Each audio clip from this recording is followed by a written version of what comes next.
you need a strong team. At TPIL Lawyers, we rise above the pack. When it comes to your total and permanent disability and compensation claims, choose TPIL, the Personal Injury Lawyers. TPIL Lawyers, proud partner of the AFL Queensland.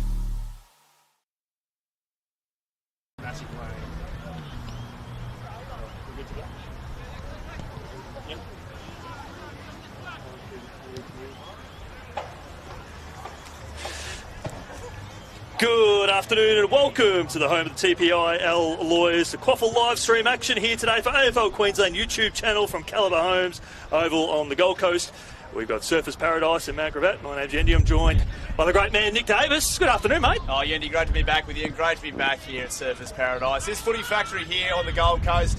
Well, I love playing here, but I'll tell you what, riding in, the wind that is coming towards the commentary box right now is an absolute mess. So a bit of trouble with those long balls today. But look, I mean, what an interesting game. We find ourselves here at round 6. Surfers just on the precipice of announcing themselves as one of the form teams of the competition. They can make a real statement today. While Mount Gravatt, they're searching for their first win of 2025. Desperate to get off the ground. We saw last week that 3-goal loss to Cooperoo. Maybe if they took their chances there in the first term, that could have been a different result. But they've really got a point to prove today. I'm excited to see him go about it. Yeah, it did. There was a lot to like. Fletcher Clare was simply outstanding. Ben Costa was strong across half-back.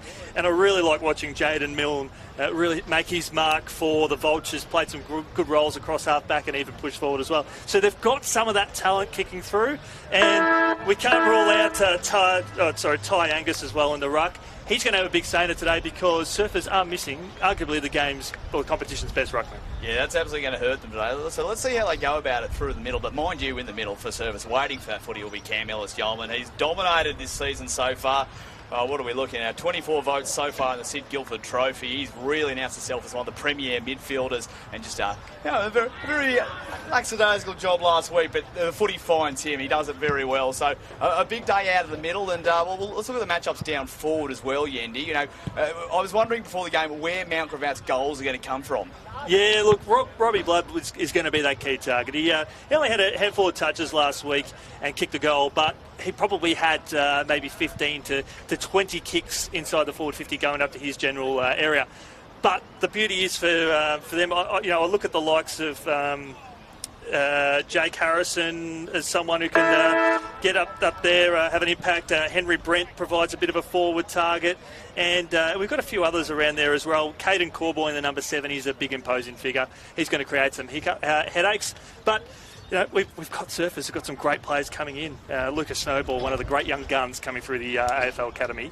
He had a big game in the Q Clash last week in the VFL, so I'm looking forward to see how he goes. Well, this could be his afternoon to announce himself, not far from getting underway. You're watching the live stream TPI Lawyers QAFL round 6 here at Calibre Homes Oval.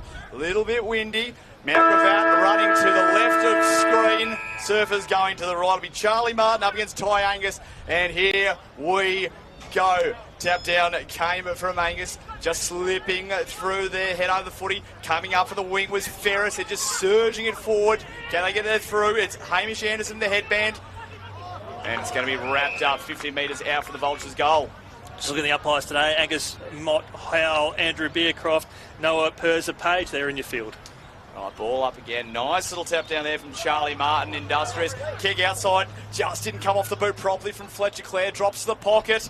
In fact, out of bounds on the fall. So started the game exactly how they wanted to. They've got a little bit of the breeze going that way as well. So can they lock this footy in, Yendi? I think they will here, the Vultures. Although we know that Surfers Paradise, one of the best defensive teams in the competition. A booming kick out towards halfback. Mark was dropped there by Doran. Free kick for a hold, so it will go to the Vultures through the aid of Cody Harrison.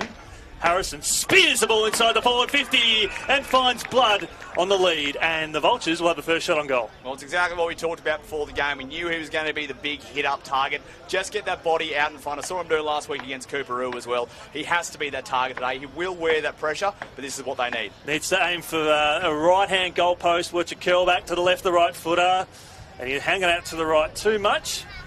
And it went out of bounds on the full, neither side yet to score. 1.5 minutes gone here in this term, thanks to TPIL Lawyers and Bradnam's Windows and Doors. So they're going to run it back now. going to be Albie Jones out of that back pocket, switches across. Anderson in the red headband. Kicks long down the line. Sprinting to get there is Jewel. Couldn't in time. Good drop back from Ferris. Now attacking the contest. Here comes King. He gets bounced off the ball, waiting to meet with the contact. It was Elijah Reardon who put some bodies away last week against Broadbeach. Would have loved to have heard the voice there from the Vultures to say, Josh Ferris, go and take that mark. All right, so tap down again. He's doing well in there, Martin.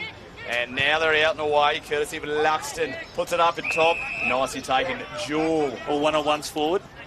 So you've got to look back inside now. Kicks to the hot spot, just backing back with the fly. That's a good, very good kick. Spots Fraser, the captain. Wastes no time. Gets it low and got him. Well, that was a little bit too easy there from Surfers Paradise. And Oscar Wood coming out of full forward. Takes a very clean mark. There's wind blowing against him here, but this should be a relatively straightforward kick. 2.5 minutes gone first term. Surfers Paradise, they were +2 in attack as well, so poor checking there by the Vultures. Oscar Wood coming through the Gold Coast Academy product, made his debut for the Gold Coast Suns against Sydney a couple of weeks ago. Did play deep forward as well, did kick a goal on debut too, so he's a good chance. So Wood comes in now. Right footer, clean action. Just misses to the near side of the post. So 3 minutes gone first term. It's the Demons one behind. Mount Gravatt yet to score. Just those 2 kicks out on the full. So here, thanks to TPIL lawyers, here with Nick, Yendi and AJ on camera. Doran brings the ball to ground there for the D's. Coming in too high there was Fletcher Clare. It'll be a free kick. So Surfers Paradise by points. Looking to go inside the forward 50 for the second time, and that they do. It's a +2 in defence there. The Vultures elected to go the double barrel fist there at ground level. Strong tackle laid by the Vultures, and we'll see a ball up around about 25 to 30 out directly in front of the D's goal. Yeah, it's the defence you need down there from Sutton, the big double fister. And it just didn't give Wood room to move. So 25 out from the D's goal. He's fighting his way through the pack. Wanted it most there, Wood. But not going anywhere. Umpire will have that back. Well, this is a good chance here for Oscar Wood. He's going to be that key forward target, and a great chance for him to develop part of that academy program. And with Gold Coast having the bye in the VFL, it will be interesting to see as he is winning the hit out there for Surfers Paradise. And another tackle laid, that coming there from Max Gamble, one of the inclusion for Josh Smart for the Vultures this afternoon. So Wood up against Tide. Kick, didn't go to 15. Handball outside the defensive 50 now for the Vultures. They're moving through the corridor, but it's sharp. Picked up there beautifully there from Surfers. They turn the ball over, and Josh Ferris finds himself in prime position. Yeah, well chopped off there by Ferris, but they look dangerous there, the D's. So looking at that far side of the ground now, trying to escape under the rainbow, which is just broken out over Calibre Homes Oval. Where else would you want to be? Winter footy here in Queensland as the Vultures. Well, they got that 3-goal breeze going their way, so they've got to make the most of it. Foot races on. Getting there first was Joey Kennedy for the D's. He's wrapped up. 49 out from goal, and we'll have a ball up. So they're using that transition really well, just counter-attacking and getting that footy deep. That's what they've got to do if they want to start this quarter well, Yendi. Yeah, they certainly do, and Fletcher Clare just finding plenty of space there on that outer wing. Double back beautifully to run 30 metres just to force a contest as they'll head inside the forward 50 again. Here the Vultures turn over, and Reardon takes the mark. Defensive half of the ground will bring it out towards the commentary side, where they do have Luxton further down the field, bring it up towards the corridor, over the head there of Jones. Luxton will get it now, handball back through the corridor to Jones, spent it before he had it. Ferris just able to force some hesitation. Well done, Ferris, and we'll see a stoppage, 60 out. He's been everywhere, Ferris, in the green boots there.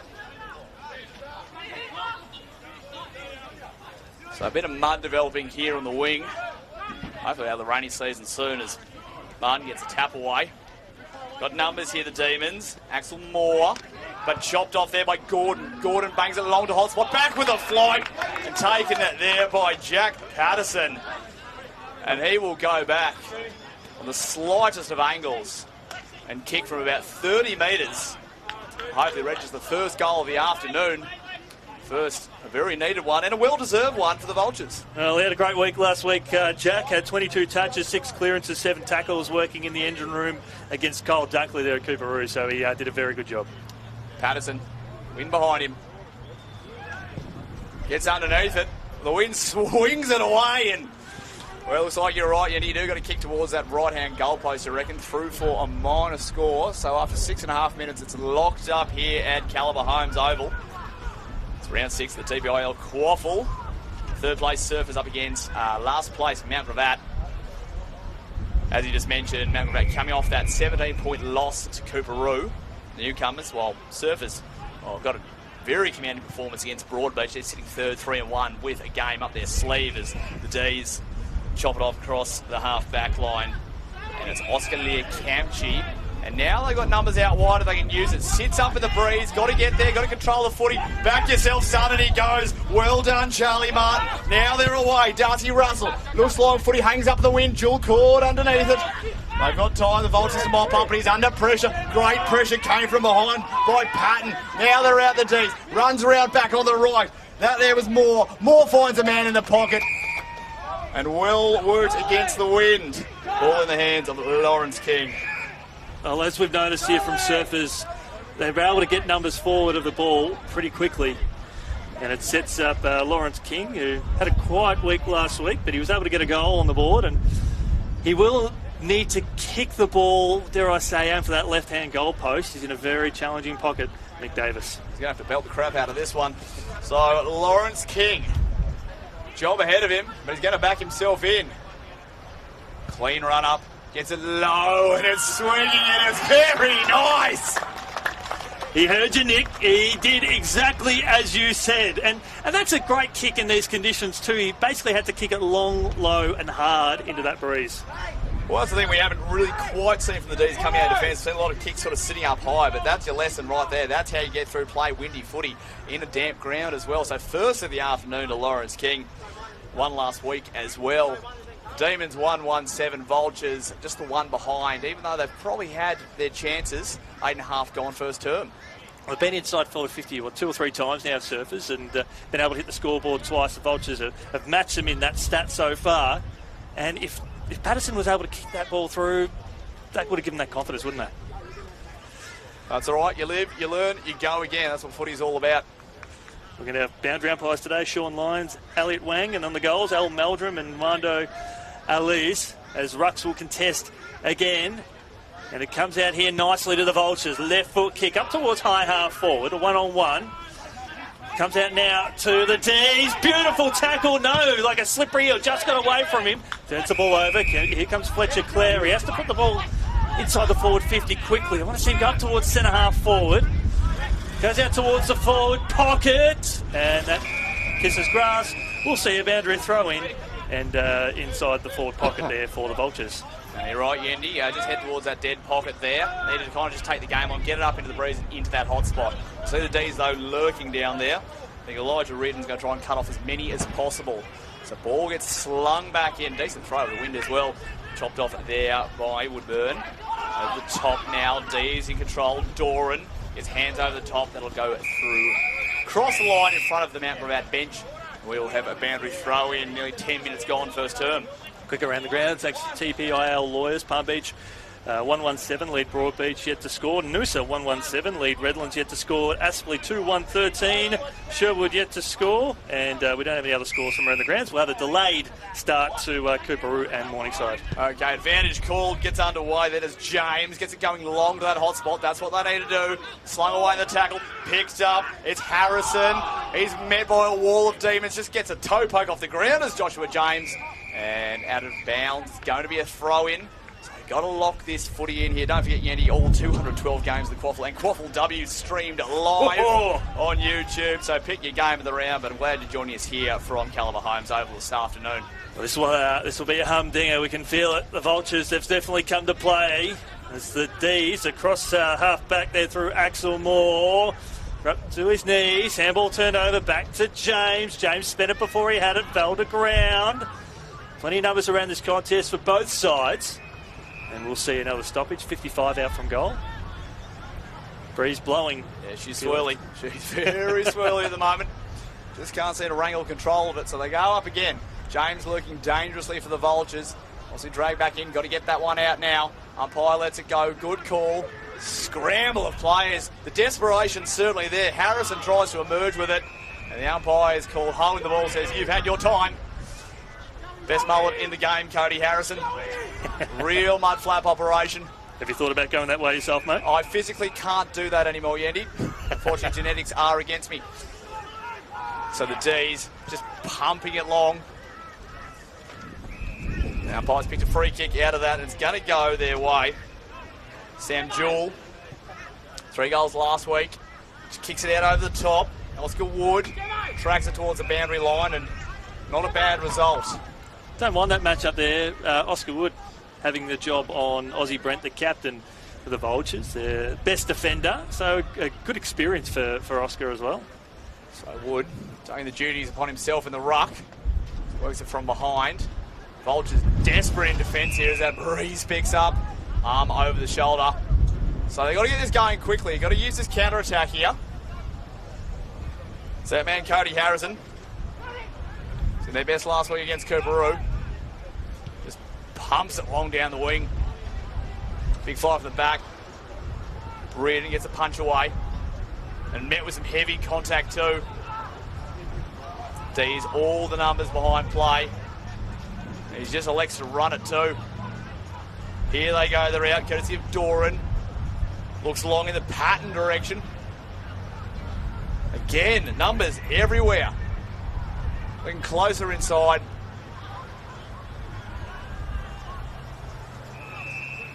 If I haven't let that one go. It's a stoppage there. Elijah Sutton, he's wrapped up immediately there by the Vultures. So Benny Woodburn on the outer side there doing some wonderful things as the players allowed to continue, and Surfers will raffle it. Mark there to Broadbent. Broadbent will probably need to come through the corridor, and that he does. Threads the eye of the needle. His teammate dropped the mark, but he had the support there in the form of Anderson and Doran. Doran back up the corridor. Finds Reardon. As Yeoman has just come on the ground. Ellis Yeoman. Strong mark taken here by Jamison Shea. He's got a booming kick on him, does Jamison. The boy from Southport previously hits the target to perfection, and he finds his teammate on the burst, 45 out from goal. I love the way they're prepared to be surgical about the way they move it through the corridor. Not rushing those kicks, not hitting and hoping, willing to take those short 45s. And, well, just in the time, just caught them on the hop, and it's Patton now, who will have a much easier kick, about 25 metres out, slight angle as well. And we just mentioned that Surfers have been able to find some loose players in their attacking 50. That's the second uncontested mark taken in the quarter. So Mitch Patton, who was doing some wonderful things at half forward towards the scoreboard, right to left will be the order of the day. Straightens up, slots it through, and the D's have got their second with a 14.5 minute mark there. 2-1-13. The Vultures one behind. 5th goal of the season there for Mitch Patton. And the D's, well, they weathered that storm there. You can see the intensity the Vultures came out of the contest with. But their system is starting to set in. Again, those numbers behind the ball, they're looking for the right options in the middle.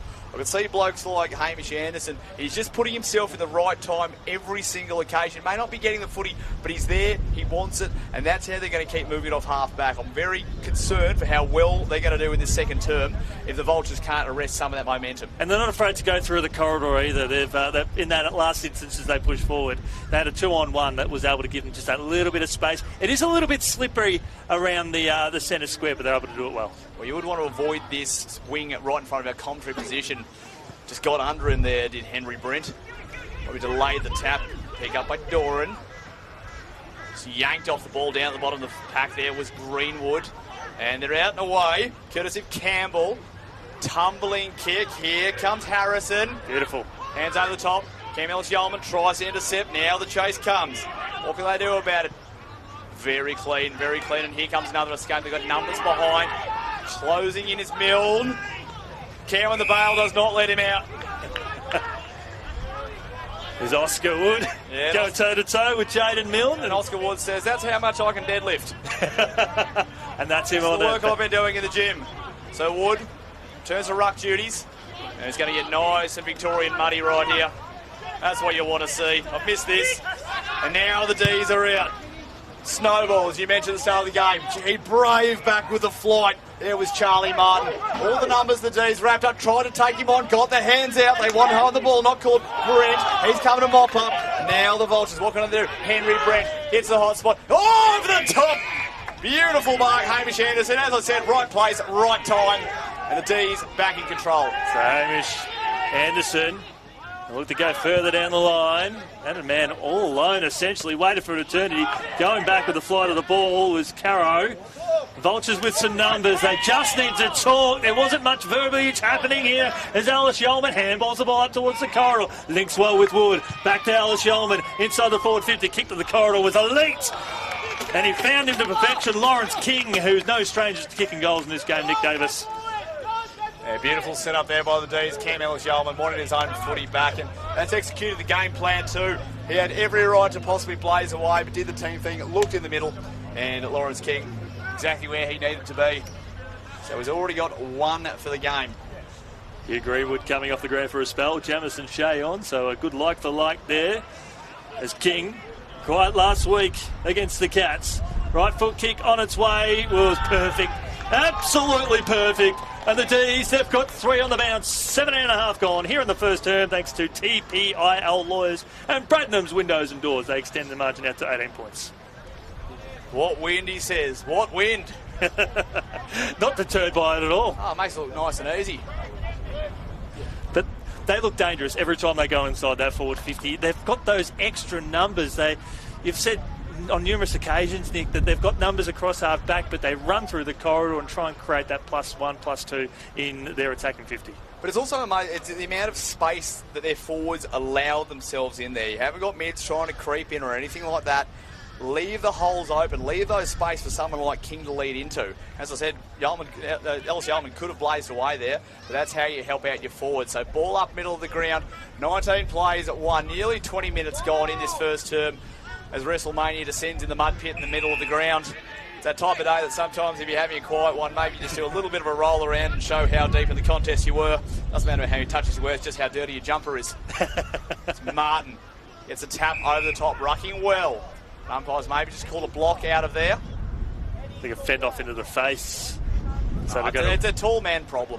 It's tough. I mean, you're 6'8" yourself, mate. Absolutely. I feel like it when I'm commentating with you, Andy. Absolutely. Absolutely, I do. Ball comes out towards the commentary wing. Woodburn met solidly there as he puts the ball up towards the corridor. Good handball there from, I think it was Harrison. The D's with some extra numbers. Albie Jones with his favoured left foot, looking for his teammate there, and they've got the run and carry again. Inside the forward 50, Wood's one out with Milne, and Wood takes the mark, and he'll have a shot on goal from about 15 out. Yeah, feel for Milne there. He's just caught underneath the footy running back. Wood, perfect positioning, knew where that footy was going to come to him, sat up in the breeze nicely, and there's long levers. He never looked like dropping it. Just be a bit disappointed if you're a Vultures fan. You started so strongly. Now Gravatt and now the Surfers Paradise. They've gone forward on only a handful of occasions, but they've kicked truly on each and every single one of them. We head into time on thanks to TPIL Lawyers. And it's Surfers Paradise 4-1-25. Vultures one behind.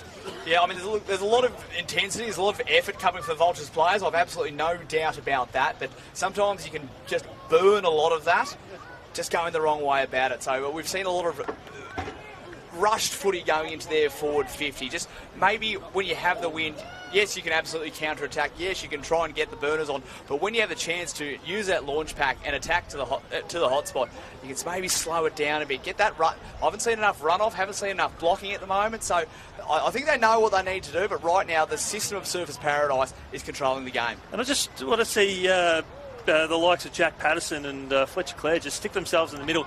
They're major ball winners for Mount Gravatt. When they're getting their hands on the ball, they're doing great things. So ball up again. Martin and Angus do the rough work, but big Tory coming out to the top, just lets it drop again, takes on the contact. He just wants that smoke. And the umpire will have the footy back.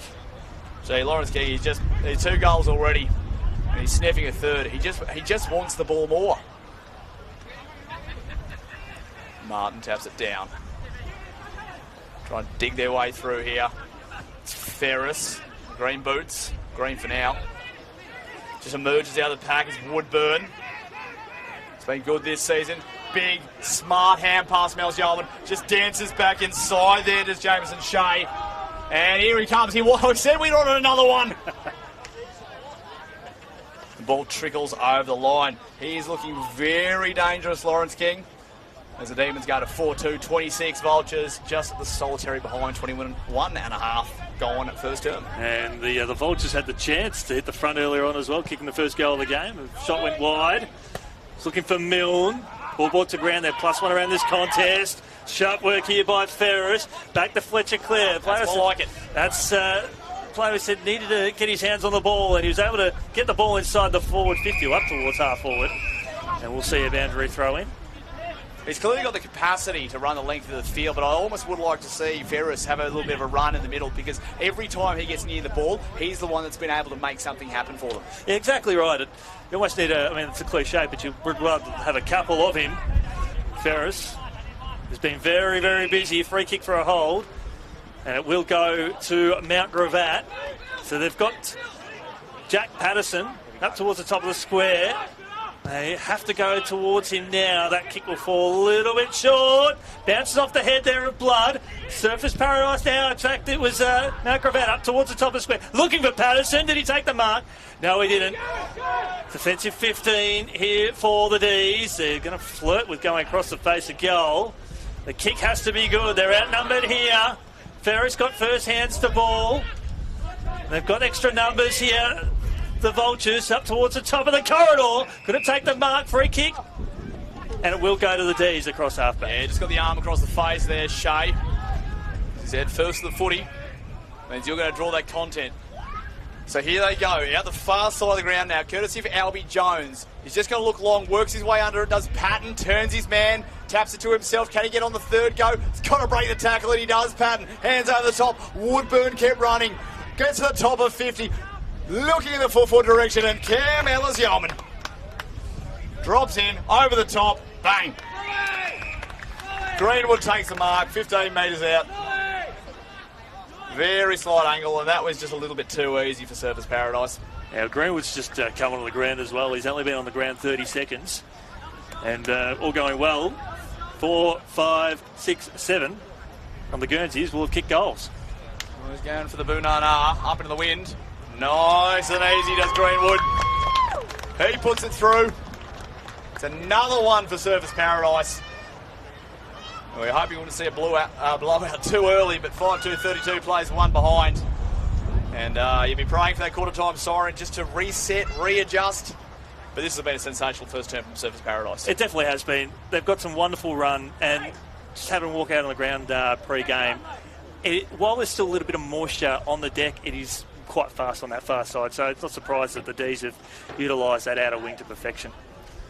It's annoying for us as commentators, but we'll deal with it. It means we look a little bit better, mate, if we get the player ID right, because AJ will catch us out with his wonderful, wonderful camera work. One out of the ruck there by Surfers. And I did make the call, Nick, that they should throw Fletcher Clare into the midfield, and that's exactly what Hamish Mitchell, Hammer, has done. He's got to tap into our feed. Maybe we'll give him some more advice. Tap there from Clare. Throws a boot at it, almost kicking in danger. Right call. And it'll be a free kick for Surfers in the middle of the ground. So here they go. Martin gets the hands away. They're just going to stream it through. Doran's wrapped up instantly. But look at the runners they've got. Just kicks it back now to Martin, who looks out wide of the half-forward flank. Flying underneath it. Reardon. Great body position. Watched him go end-to-end last week. Sensational footballer. Joey Kennedy kicks it long to the danger zone. The Fly's going to come out in front, just holding up in the wind. Rode well by Russell. They've just got numbers, the Demons. They're everywhere. Doran looks for third, fourth, fifth option. Little chip over the top came from Anderson. And here we go again. Loose checking there for Mount Gravatt. It's Jamison Shea, who loves kicking goals. And he'll have a shot about 30 metres out. But, Nick, this is their, I think this is their 7th shot on goal from a set shot. They've kicked 5 goals, 1 to this point. Well, it just shows that they're not blazing away. And I mean, you could do it into this wind. It could be expected of you, but I love the teamwork here from them. And Shea makes no mistake. The D's have their 6th of this first term as Darcy Russell sprints to the bench. It is 6-38, Service Paradise.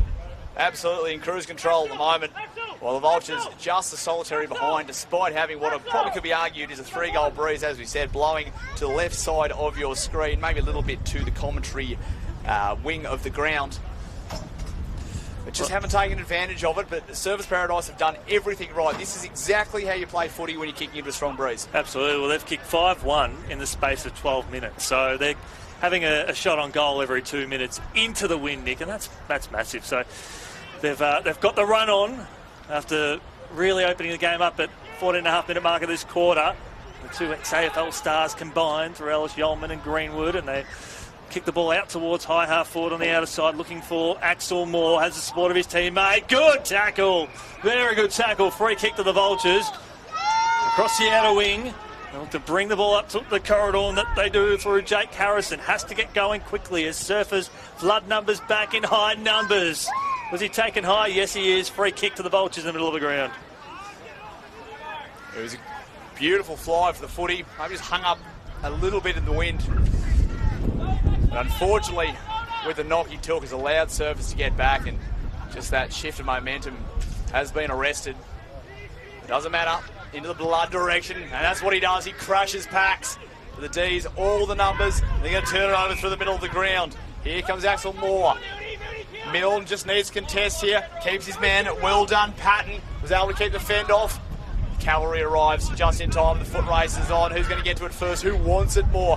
Manages to get his way to front position. That was a good wrestle there by Henry Brent. Here comes Clare bussing through, but it's only red and blue. Picked up by Shea.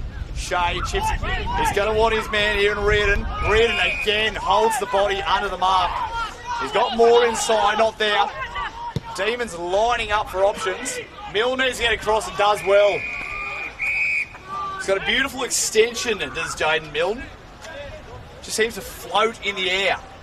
Very natural about the way he goes about his footy. Well, they need a couple of him because he's very sharp at half forward. He's almost playing somewhat of a, not quite a loose defender role, but he'll run off his opponent. As Ruck's a contest again, Wood brings it down the ground for Surfers. You can see that mud just causing chaos. Just throwing the boot on the ball up towards Blood territory. He's able to get a hand on that to bring it to ground, and Blood is, just shrugged off effortlessly. Turns the ball up through the corridor now, and they're bursting long through Michael Gordon. Gordon, the kick caught his teammate off the wrong foot, and Joey Kennedy marks it up back. And that is quarter time here, thanks to TPIL Lawyers. And Nick, if you've got the goal scorers for us there, mate, if we as we head to the quarter time. We'll lead a goal scorer. I've certainly got a few of them. Lawrence King with a couple. You need a strong team. They've just been everywhere. At TPIL Lawyers, we rise above the pack. When it comes to your total and permanent disability and compensation claims, choose TPIL, the personal injury lawyers. Kicking goals for Queenslanders since 1983.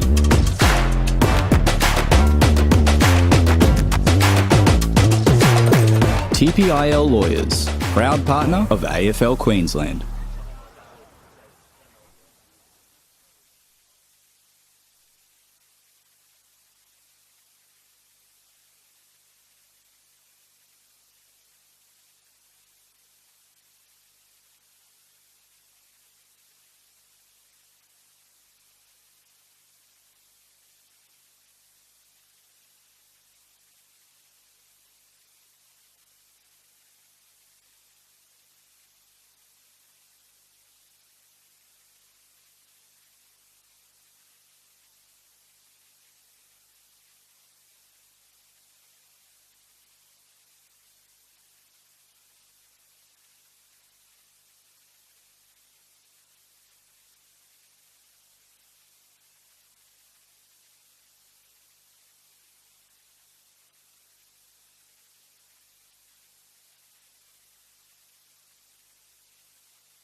signed up for for free sale. I'm like, all right, I'm on this. Someone calls me, go, it started 3 hours ago.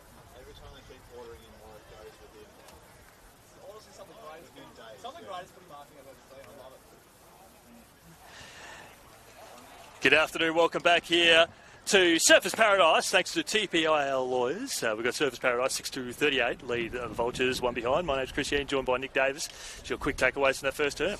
Well, the Demons were just so well set up. As we've mentioned before, if our first time you're joining us, please welcome to Calibre Homes Oval. But there is a very strong breeze blowing here at Benoa to the left of your screen. But the Demons, what they managed to do is just set those numbers behind the footy, and they were prepared to run it. They were prepared to be selfless, looking for those short 45s. Not a single player blazed away into the wind. And unfortunately, Gravatt just couldn't seem to counter it. So what can they do this term? How do you turn that around? You've seen how to play it. Can you execute it? Well, there's plenty of there'll be upsets brewing all over the competition at the moment. We've currently got Noosa 2-2-14 leading Redlands Victoria point 117. We'll be keeping an eye on that one as that one unfolds, as the Northern Tigers step up and create their mark in the competition. Aspley 16 up over Sherwood, and it might be first goal wins over at Maroochydore. It's 4-3 in favour of Labrador as Surfers sprint the ball through the corridor inside the forward 50, and it's that academic. Set shots on goal has been their bread and butter this afternoon. Surfers Paradise, they've got another one, and it'll go through Sam Jewell. Very clean delivery. It was Luxton who was just able to see some daylight, run it out of that pack. And a little bit too easy there for the D's, but a beautiful run and sit at the footy. Got to get in and block that hole. Well, 6-1 from set shots in the opening term. Surfers Paradise. And they've now got 7-1. The windier the conditions, the better their kicking is. And they extend a lead out to 43 points in a complete and utter domination in the last 20 minutes of play. Yeah, the last thing you'd want is Mount Gravatt there. That was a very easy start. We're only a minute played. But they're so dangerous. Again, the numbers behind the footy. And I can see they're throwing Cody Harrison for the Vultures into the middle just to add a little bit of mongrel into the contest. Just get that inside ball, make it a lot more of a challenge, because they're just getting it out in that contest far too easily. And then they've got the numbers on the outside. As I said, they're prepared, they're set up like a team. That's how you execute a game like this. And it's just all about getting numbers. It's not that they're getting out-bustled in too many contests, Nick. They're just... The work ethic from Surf is just so much better. So here they go again, scramble in the middle. And just like that, you can see the D's players just staying out of it. Just prepared to let one player go in, win the footy, but keep the numbers out, especially in conditions like this. You don't need to overcommit. So doing the ruck work is Martin up against Angus. Not going anywhere. Another ball up. It's the muddiest part of the ground as well. We know the centre wing area in front of us is muddy, but it's slippery out through the guts. Angus gets a tap down and can have our third ball up. Very quick succession, so got to stay disciplined here. Don't let your focus drift. Martin, tap down again. As we said, Ferris, he's had a very good first term, just wants that footy, and it's going the Vultures' way. They've got Blood sitting at the top of the goal square too, if they can get the ball long to him. Harrison, just looking filthy at the moment. Sits into the hot spot, but again, just manages to put himself at the right place all the time. Elijah Reardon, kick out wide. They'll be using that lane down that far side of the ground. Shea, the D's uncontested, got numbers. Cam Ellis Yeoman takes it on centre wing. He's got numbers back inboard, floats it up. Shea rolls up, the vice captain, to take the ball. You see they're so well set up behind the footy, and now they're going to drive it long. Wood flies, taken out of the contest, play on, numbers arrive, falls over there, did Samuel Jewell. Swarms on the footy, got to be clean with it here. They're just going to try and barrel it forward. Got a man on the outside, they can take it. Left foot snap over the top. Saved in the last line defence and escaping. It's like Joshua James. So the Vultures now with a kick out towards half back. They've got hardly anyone forward of the ball on that far side. Surfers have got +1 on the outer wing. So they have to hold the ball up, the Vultures. And that they do. Corboy finds a teammate under pressure. They'll get the free kick for a push. In fact, they've given that away. So Surfers Paradise up towards the corridor. Mark taken again. Moving swiftly. Wood offers a lead. He's got the job there on Milne. So big booming kick here from Lawrence King. Tries to drill it towards Jewel. Doran, handballs over the top. Good tackling there by the Vultures, very good. And holding the ball, free kick will go to Mount Gravatt. Yeah, great call. Just tried to take him on there, had to fight his way through. And floated up in the wind. So just able to move their way slowly out of their defence. We're not going to try and rush it, just lock up this clean run of possession. It's like Conway down the wing. But again, the Demons just have numbers, and here they go again. Hands over the top of Cam Ellis-Yeoman, just holds the body strong. Back inside, Lawrence King has got 2 goals today already. Wants the footy. He's held up nicely there in the tackle. Ball up. 4.5 minutes gone. Second term here as Calibre Homes Oval. It's Surfers Paradise. The Demons are the red and blue. 7-2-44, the Vultures in the blue and white. 1 behind. So all one-on-ones, all around the ground. And a free kick for a throw. So it will go to the D's, to Woodburn, who loves these conditions more than any other player in the TPIL Lawyers QAFL competition. Kick inside the forward 50 and finds Wood on the burst in front of Milne. Beautiful set of hands.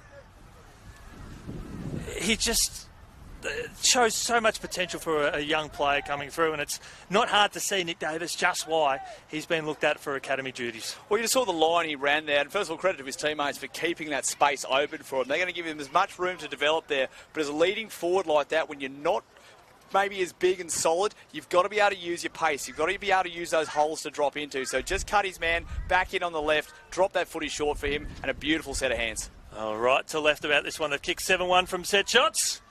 And it's an 8-1. They cannot miss. They're having a day out, the D's. They're 8-2-50. They advance their lead by another goal. They're 49 points to the good in an extraordinary performance. Yeah, they bring up the half century there, raise the bat. The Demons. It's been a beautiful start to this game. And as we said, they're looking to assert themselves upon this competition, maybe just off the top 2 there, but we saw they were so strong last week against Broadbeach. It was clinical how they just disposed of them. And this is already looking very dangerous right now for the Vultures, because that was clean. That was almost effortless, but that was just a very well-polished machine. They've kicked 8 goals from set shots, but barring one, the rest have been probably, dare I say, 25 to 40 metres out from goal, so they haven't been easy shots on goal either in terms of distance-wise. They're not getting gimmies. They're having to kick really well in some of the most challenging conditions this season. Well, it's been starting with Charlie Martin in the ruck. Zach Smith, who? Exactly right. He's really putting it up to Angus as Yeoman, who must be enjoying today because he really just hasn't had to use the body. But I've seen him put some blocks on, and he's the last person you want to run through. Here he is now. Gets hands over the top. The run provided by Reardon. Hasn't he been good this afternoon? Kick out in front. Just caught under the footy. Now the Vultures hands over the top. But the Demons' pressure, it's rushing them. It's making them make the wrong decisions. So Moore, he chops it off. Now this is possibly going to drop short, but Milne, well done pushing hard to get to that ball, and Milne takes it at the half-back flank. I almost want to see him switch because he goes further down the line. Surfers a +2 on that far side. Cody Harrison. Now we go up towards the corridor. Saw an option that he liked. And it'll suit them now. Up towards centre-half forward. Blood just getting down low. Rides the bump from Martin. And we'll see a stoppage. Almost a true centre-half forward position. Attacking zone. Now that was better. That's what I want to see them doing. Really take the game on there. Caught the Demons on the hop. Shame to see Cody Harrison come to the bench now. So I think he's a man that can be the difference in the contest. And Jared Garrow comes up back onto the ground for Mount Gravatt. Clare was the intended target. And we'll steer stoppage. Axel Moore laying another tackle. 8 minutes gone, second term. Big hello from South East Queensland, from wherever you're watching around the country. Wrapped up in the tackle there, Fletcher Clare. Just saw him in the mud pit and took him down. And geez, these are the tough ones. These are the tough ones to get it out of. There should be just tap it as far away as possible. So wrapped up again.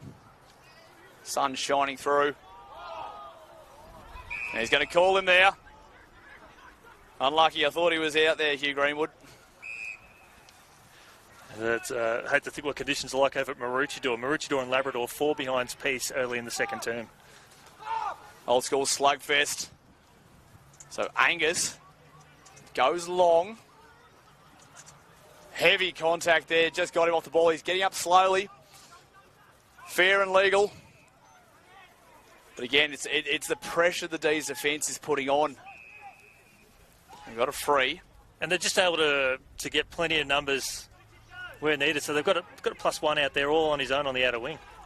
And look at this setup here. Now chip it around out wide, Albie Jones. He's got the next man in Shea if he wants him. Ignores that option, goes a little bit longer. Martin. He's got pressure on behind him, but he takes him on and goes. Martin with the left foot, long to the hot spot. He's got Wood sitting underneath. Wood brings it down. Hurdled over the top. They've got the numbers around the pack. Darcy Russell shrugs a tackle, goes through. There's King again. He's got more if he wants him, Wood, but looks Beautiful. inboard now. He's got to chop it off here, Mount Gravatt. They've got to keep pushing through. Back on your feet. They're fighting hard here, the Vultures. Rowles kicks a true centre half forward. They've got the numbers. And unfortunately, a little bit clumsy in the air was Henry Brent. Great courage shown by Surfers there as that ball sat up in the wind. Like the attack on the footy. Where's that? Albie Jones. He's a seasoned professional, Jones. Feel like he's been around for a lot longer. Kicks the ball out towards the outer side. Free kick for impeding in that situation. Up towards Dore, and they've got the 8 of an extra number. They hold on to it now. Still in that position there is Oscar Leakumachiri. Kick inside the forward 50 again. That's that Marquez chopped off successfully there from Jared Green. And Green will switch it across the outer side. Just keep it inside the field of play momentarily. Josh James gains some extra metres on that far wing of Reardon. Bobbles out but recovers well. He looks to go up towards the corridor. He's conceding ground, but his confidence is at a maximum 100%. Up towards Moore. Moore now, right foot kick up towards centre half forward. He's got to keep going, Shea. Although he thinks we've been kicking set shots all day. We've just got to keep going. Right foot kick inside the forward 50. Alice Yeoman. Maybe they've got a bet on Nick Davis that they can only take set shots. Well, we never want to imply that players are gambling on games, Andy, but maybe a few hot dogs or something like that. Gamble on yourself responsibly. No, but this is beautiful football they're playing right now. We can't see it, but the way their defence is running in this line, their waves, they're so predictable to one another that this result we're seeing is a lot of hard work paying off. Alice Yeoman, question of accuracy. He's got another one.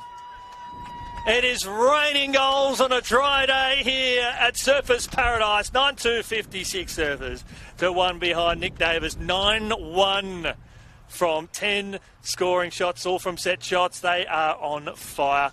This is an exhibition even on a dry day on a perfect ground. Absolutely it is, but it's showing how well a team can be as a unit. All 18 players on field are perfectly in sync with one another.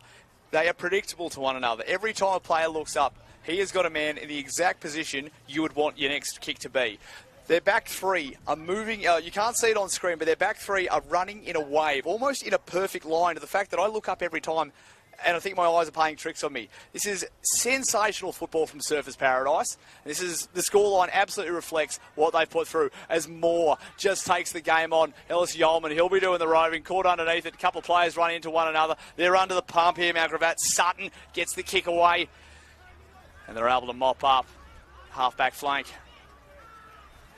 They turn over the umpire. Rightfully called play on. Handball over the top. Looking for Gamble under a fair bit of pressure. Hopefully he does so responsibly up through the corridor. Umpire says play on now. Didn't go to 15. Handball over the top. You can see Surfers that wall that they've built. Here's an opportunity for a goal through Greenwood. Links up with his teammate. Champagne football here at Caliber Homes Oval. That's their first goal from general play, and it was dynamic. That is top shelf, and again, it's the selflessness of this team to go to someone in a better position. Again, they are 10 goals up, 13 minutes in this second term. A player could be blazing, but they're not. They're looking for that next man, and the next man again. I'm sorry, I'm gushing over this a little bit here, but it's so great to see football played so well, especially in such trying conditions as they are right now. And there's your man Lawrence King again, just getting in the right position too, and linking up with Hugh Greenwood, and just forcing that turnover there at half forward. A real special spot in my heart for the aggressive small forward. Was that your role last night in the big win? I mean, look at the colour of my lip, absolutely, yes. But that's just poor tackling technique. As the ball goes up again in the middle, Martin rucking very well this afternoon. Going to look to solidify his place in this side. It's another tackle. So the umpire call the footy back. It's Brent, a bit of wrestling in the middle there for Mount Gravatt as they just charge their way through again. So what can they muster here, the Vultures? Just off the back of the contest, Roger barrels his way through, says, get out of my way, Josh Ferris. Now here they go. James looks inboard. They've got a man in the hot spot. Got to swing it back in.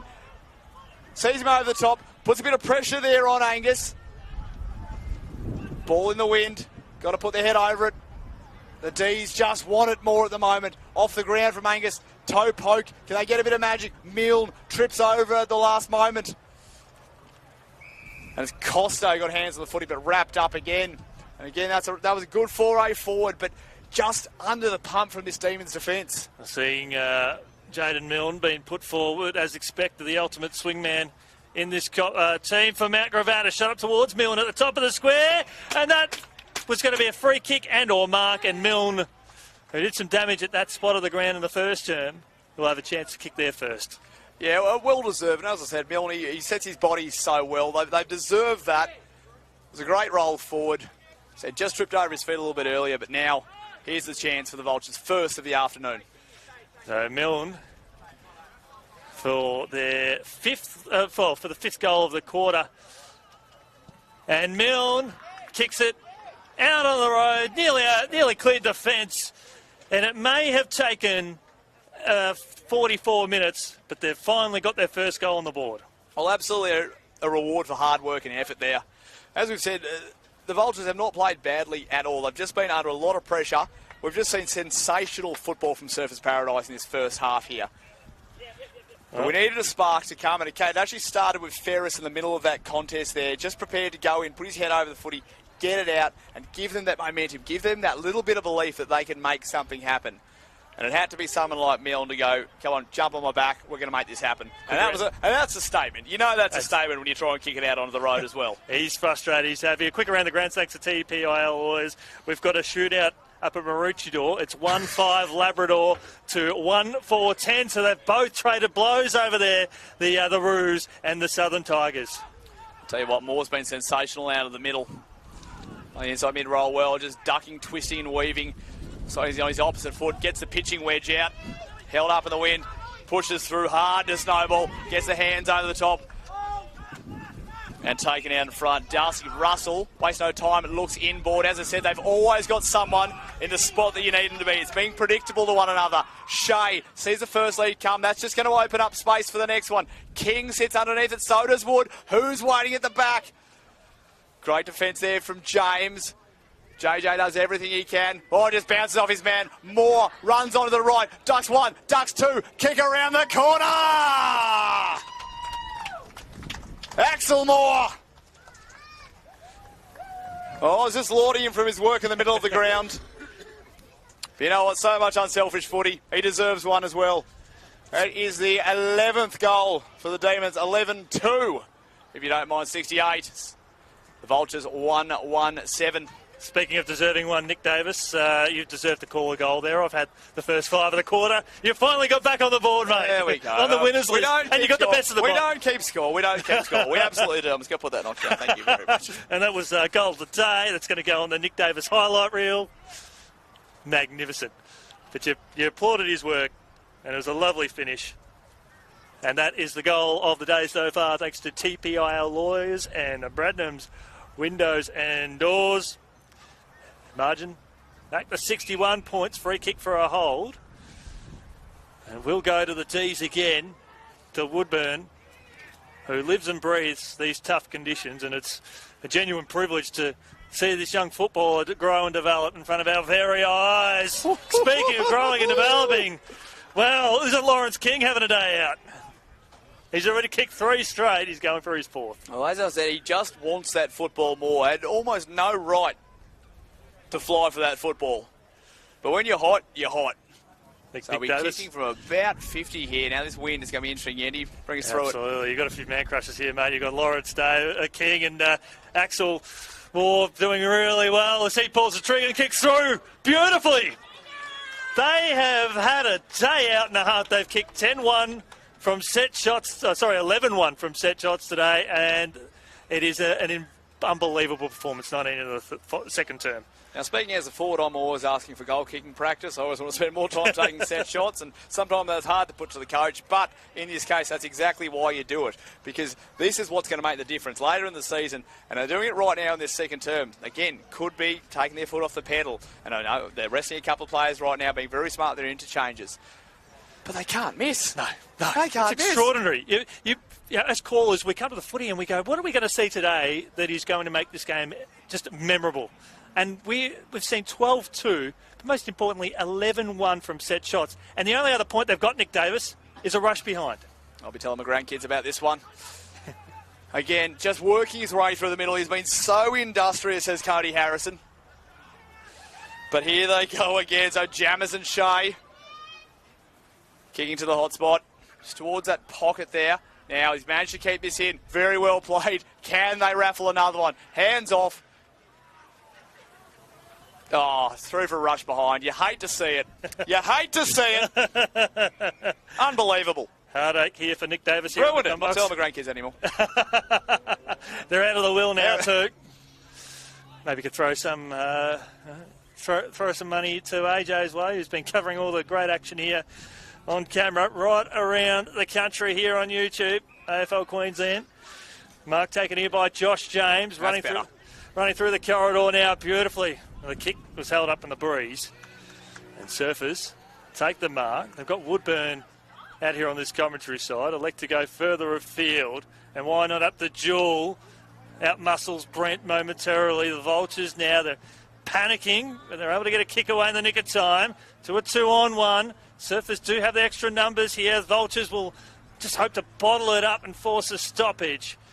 And that they do. We'll see a stoppage at that. 21 minutes gone here in the second term. It's the D's. 12-3, 75-2. The Vultures 1-1-7. So, Yandy, 21 minutes gone here. Now, if you're down by 68 points, as they are, you can either sit around and wait for half-time to come, or you take the game on just like that. You decide to throw your weight around. Now, I know it's not turning out the way they wanted to, as Mitch Patton marks pressed up hard against the line, but in these next 5 minutes, if you're Mount Gravatt, you show something. You set your intentions for the second half of the game. They're going to have the wind in this next quarter, so start taking it on. Start going through the middle, even if it doesn't work.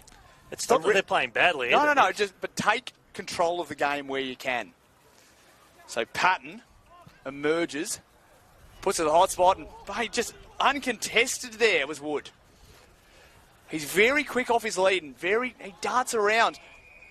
Oh, just got the throw out there. So a bit of luck here from Mount Gravatt. So again, we saw them blaze last time. After a few kicks, it linked up really well through the middle. Did catch Surfers Paradise out. Dangerous kick, but this is the sort of stuff that you go for. So here we go. Here's the run on the outside. Pushing all the way up. That's Harrison. He's been sensational for the Vultures this first half, and he wastes no time. Looks back in the middle. Again, they haven't got the number right here, just getting caught a little bit. So rebounded quickly. Ireland just gets it going long. Got a 2-on-2. Just wanted that footy a little bit more. Hands over the top. It was Jewel. Now the kick around the corner, and he sprayed that one, unfortunately. It's like a snowball. And the kid who kicked a couple of points last week definitely showed that he belonged at the Q Clash in one of the VFL games of the season. Oh, it's sensational, wasn't it? Yeah, it definitely was. How good's footy in Queensland right now? I'm bragging to everyone all around the country, anyone that'll listen, and there's hardly anyone. My wife, for that example, says, "Shut up, young Chris," as the D's put the ball back inside the forward 50. And it's chopped off there beautifully by Caden Corboy, who's a bigger body player that I could probably use a few more of him. They bring the ball out through their captain. They've got a 2-on-1 out here on this commentary side. Eventually settle through Sutton. Sutton up the corridor, just held up in the breeze momentarily. Back to Corboy. It's possession footy, Nick. That's what you got to play. So just caught a little bit flat-footed here. Now, unfortunately, wobbling kick.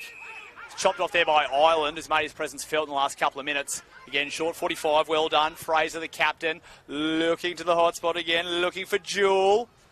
Foot races on, 3 Vultures arrive, but Jewel still finds his way through. Chased by Doran.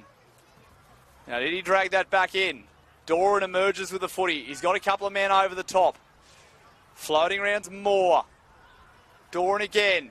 Gets it back inside. Moore crashing his way through. But they rebound. And nicely taken. It's Angus. And now there's a runner on the outside. Keep running, son. Here we go. He can go all the way if he wants, Milne. 1 bounce. Keep running. 2 bounces. It's got away from him. Have he got numbers to stay with him? High contact.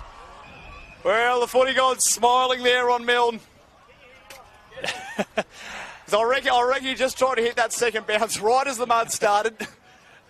Yeah, it's he had to do it. And the legs looked a little bit tired there, but as I said, the footy gods have turned up at the right time for Milne. So just take a breather, take your full 30 seconds. Well, that's their run through the corridor, isn't it? That they had to take that risk. The Surfers did very well to get a 2-on-1 there. Well, I think that's the first time we've actually seen Surfers maybe just get caught pushing a little bit too far down. That does happen when you're that far up. But Milne, for the Vultures' second of the day, gets under it. Hasn't quite got the journey there. It's chopped off in the last line defence. I'll kick to the dead pocket now, which is actually quite alive because it's one of the few unsoaked parts of the ground. Especially when you've got Jamison Shea. Just he's having a wonderful game too for the D's. So Shea switches across the outer side, trying to spot up Luxton. Luxton now in front of Blood. A low worm-burning kick turns the ball over. Now the Vultures, they've got to send the ball back inside the forward 50 quickly, and that they do. Just try to give Blood an opportunity. They left him too much work to do. Anderson across half back. Swings the ball up towards the far wing. Jewel runs it at full chest. It takes the mark. They've got the 2-on-2 further down the field. So Surfers Paradise. I think it's going the other way here. Oh, Shepherd. Yes. Shepherd. So that'll work out all right for the Vultures. They're going to try to appeal for the 50. That's not going to be forthcoming. So use your footy smarts here. Diesel drop back in defence.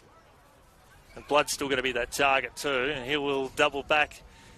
And he might be front and square, big fly there from Wood, and he gives away the free kick, so Blood will have a shot on goal for the Vultures nearing half-time. A reward for effort there. You can see Blood, the legs are just getting a little bit tired there. They need to, other forwards need to be giving him a lot more space. I can see he's only coming off about 5 or 6 steps here. Then, he attacks the footy so hard, you need to give him a bigger run-up. He's prepared to play front and square, and he ended up getting climbed over the top of as Blood pulls the trigger, and he just snuck it home. And the Vultures, they've got 2 for the quarter. They cut the margin back to 63 points, 2-1-13 to the D's, 12-4-76, 63 points of margin here. Thanks to TPIL Lawyers, you've got AJ, you've got Nick Davis, you've got Yendi, but most importantly, we've got your company on a Saturday afternoon here in Queensland. Absolutely we do. Big shout out to anyone watching down in the colder southern states. This is what it looks like in Queensland this time of year. Deal with it. It's probably the wettest start of the year we've had in a long time, Nick Davis. We've had over 1,000 mil of rain since January 1. It's extraordinary. The dry season will be here soon, wreaking havoc on every footy field here. As an ex-Victorian, mate, when does it come? I've just seen nothing but buckets of rain. Soon, my brother, soon. We had 1 day of rain last year, and on Saturday afternoons in footy, and we've had 1 dry day since here this year. I don't think you've got to worry about a sunburn. Another rainbow emerges over the top. It's ridiculous how postcard-like this place is. So you've got numbers at the back here. Look at that run off half back. He's going to move it round. Shea. He's just been everywhere in this second term. And will he pay advantage? No. He's going to call it back. There's a little bit of heat's coming into it. A bit of frustration billowing over. Jake Harrison just letting him know that you're not going to get away from me again. It's 28.5 minutes gone in this second term. D's probably happy just to chip it round, but you want to stay tight here if you're the Vultures because that footy can move very quickly from one end to the other. They're looking for that overlap. Look at the run coming from Leah Kamchi. It's Ellis Yeoman. Just mistimes a hand pass. But with a body like that, you're not going to lay a tackle. There's that man. The big Oscar in the 23. They go long again to Wood. Brings it down, gets his own footy. What's he going to do outside the boot? The wind, well, the wind had his own ideas there. And that will do us for the first half here at Caliber Homes Oval. All Surfers Paradise 12-4-76, the Vultures 2-1-13. Yendi, any final notes to wrap up this first half? Look, exceptional quarter there from the D's. 6 goals in the first, 6 goals in the second, and both quarters went 29 minutes. So law of averages says we're going to get another 6-goal quarter from Surfers in the third term. We're just seeing a great exhibition, aren't we? Oh, we absolutely are. TPIL Lawyers QAFL round 6. It is an exhibition. It's Surfers Paradise leading at Mount Gravatt by 63 points.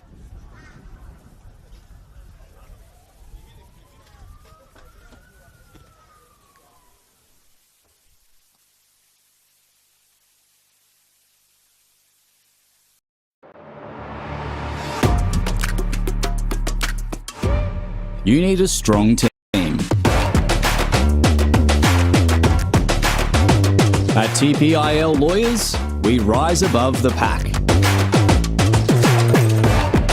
When it comes to your total and permanent disability and compensation claims, choose TPIL, the Personal Injury Lawyers. Kicking goals for Queenslanders since 1983.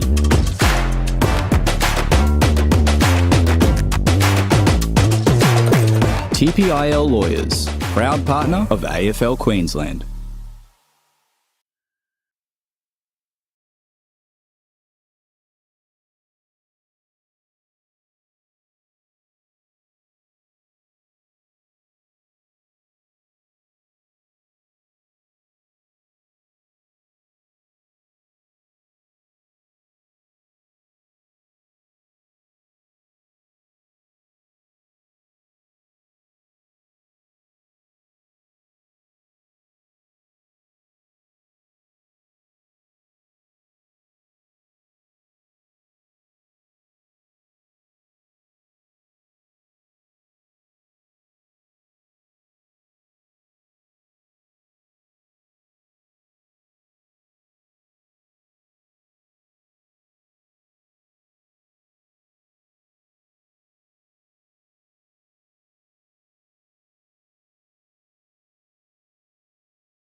Good afternoon. Welcome back here to Surfers Paradise, where the weather gods have been very kind to us, where we've had a fair few showers roll through half-time, but the blue skies are showing up and gracing our presence as we get ready for a dynamic second half here. My name's Andy, joined by Nick Davis and got AJ as well. Nick, an exciting first half where we just saw a flawless performance from the Ds. Yeah, we really did. I mean, clinical execution of a game plan. You can see what they've trained. You can see them working together to make sure that no one breaks out of it. No one decides to go down the individual route. And that's what's led to their success. 12-4 in that first half. 6 goals either side of the quarter-time break. They've been surgical through the middle of the ground. They've been considered in their approach down forward. And they've been relentless in defence. So now it's a matter of going, can I see this for another 2 quarters? Yeah, you might ease up later in the game, but how much can I get out of this? Because I'm looking at someone like Charlie Martin who's in the middle, replacing Zach Smith, and he's been sensational. He wants to consolidate his spot upon this side, so who's going to take it upon themselves? As for Mount Gravatt, well, look, it's about pride, but it's also about going, hey, we can still absolutely take it up to you. If you even give us an inch, we're going to go straight through you. So I can't wait for the second half. Well, it's going to be a dynamic second half, all thanks to TPIL, Lawyers and Platinum's Windows and Doors as Angus wins the ball out of the ruck. He soccers it forward of field. And a free kick will go to the Surfers Paradise to start this term here at a picturesque Calibre Homes Oval, where the best conditions on the ground are on the far side, and that's where the ball heads. Fraser couldn't take the mark there for the D's. Woodburn, magnificent. Finds a teammate back to Woodburn. Hot potato there on the far side. Corboy gathers possession of the ball. Looks to bring it up through the corridor now. Dangerous kick, but he's able to find Max Gamble. So looking back inboard, that's the kind of footy they need to be playing. It's Josh James, just held up there. Clever there from the Vultures. So now just gets under that one, takes a pitching wedge to it. Ferris, who was sensational in that first half, he's first to the footy. Gets the body under it, secures it. Coming through the mud flap, Cody Harrison launches it long in the wind. It's a 2-on-1, so you've got to bring this to ground. Well, he's claiming the mark. The umpire smartly wraps it up, said no. There's a hand on that one. So ball up, Vultures end. About 35 metres out. That wind has, well, not dissipated. It's blowing towards the forward pocket there. And we're going to see another stoppage. Just like the hard work there by Fletcher Clare in the number 1 Guernsey, he has got a great future ahead of him. That he does. So that man again, he wanted the free kick, wasn't there. He's got to bust his way through. Here comes Gordon over the top. It's a little snap around the body. Chaos ball, but it's chopped off smartly by Albie Jones. He's going to look across the face of goal. As I said, the D's, they line up so well in that defence. Should be considered with his kick. Again, always where you want someone. We've got a 2-on-2 down the line, the D's, and up and under kick up towards Patton, who marks strongly. So Patton, who started well in the first term. Dangerous kick up the corridor, but a fine Alice Yeoman. Yeoman stripped off it beautifully there by Gordon, holding the ball. Free kick to the Vultures. They've got Milne deep inside that forward 50, standing alone 15 metres out from goal. And it'll be a kick lobbed up towards high half forward. Blood, can he get it on the second attempt? Here's an opportunity. This will be Milne at the top of the goal square for another one. Yes, he does not. He misses the unmissable. Out of bounds, boundary throw-in. Wow, Nick Davis, what do we just see? You are like a stunned mullet. I don't know what happened.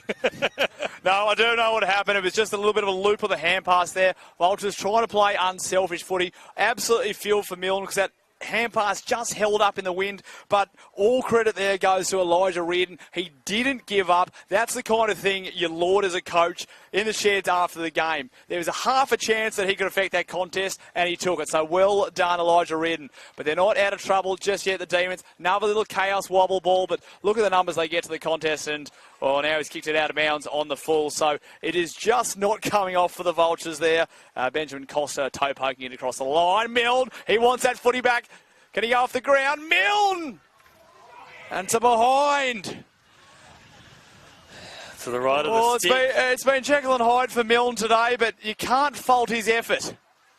As the D's now look to escape. Just takes on the man, plunders his way through to Albie Jones. Middle of the ground, chopped off. It's a great intercept there. It's Max Gamble. So Gamble now, a long way up from goal. He plays on.